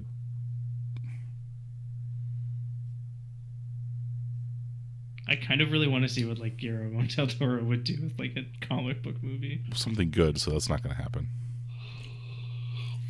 Okay. Okay, so final thoughts. Is everybody having fun? Oh Yeah. yeah. Yeah. Tarot deck, good or bad? Good. Yeah. I mean, it's additional divination the same way the dice are going to be. No, it throws a total monkey wrench in the plans that you may have had for the character, which is great. Yeah. Awesome. Okay, yeah, I'm super satisfied. I think this went pretty well. I feel fleshed out enough for where we need to be. We're only really halfway done with session 0. We still got to do crew creation, and then the next step is a day in the life of, just to kind of go over how mechanics will work, and maybe we do lightweight version of that. If we had pushed through faster, that would have been a good Tales from the Loop end of session 0 thing to do. I mean, I think we can do the second half of Session 0 next time. Yeah. Yeah. Because we're taking our time with this, and I really like that. So, Yeah, me too. and hopefully everybody watching does too. I mean, yeah, I expect so. So hey, everybody out there in Twitch subscriber land, if you dug our show, click the subscribe button to get notified next time we go live. I think Follow button. Subscribe button costs money. click follow to get notified next time we go live. Subscribe if you want to throw some ducats. What are we? Coins, gold, cash Currency some. Yeah, denominations. if you want to cash some, if you send some cash monies our ways. We're also on YouTube, social medias, Twitter, Facebooks. These folks are real entertaining. These folks down here, not me. I'm not entertaining on Twitter. Yeah, tell your folks about us. Not your parents, but like people about us. We also have a podcast we occasionally put out. And we'll be back here. Like I said, in $sign time, probably in a couple weeks' time. I think our next scheduled event is Tuesday, which is It's an interview with Fraser Simons, creator of The Veil, and also the Blades in the Dark hack, which is Cyberpunk Forge in the Dark, known as Hack the Planet. So we should have some good questions about, capitalism, where he thinks we're all headed, and why rolling dice is so much fun. Yeah. Stay tuned. Good night, everybody. And you've got the Night, button night. to murder the stream, Michael. The big Yes. one, Mike.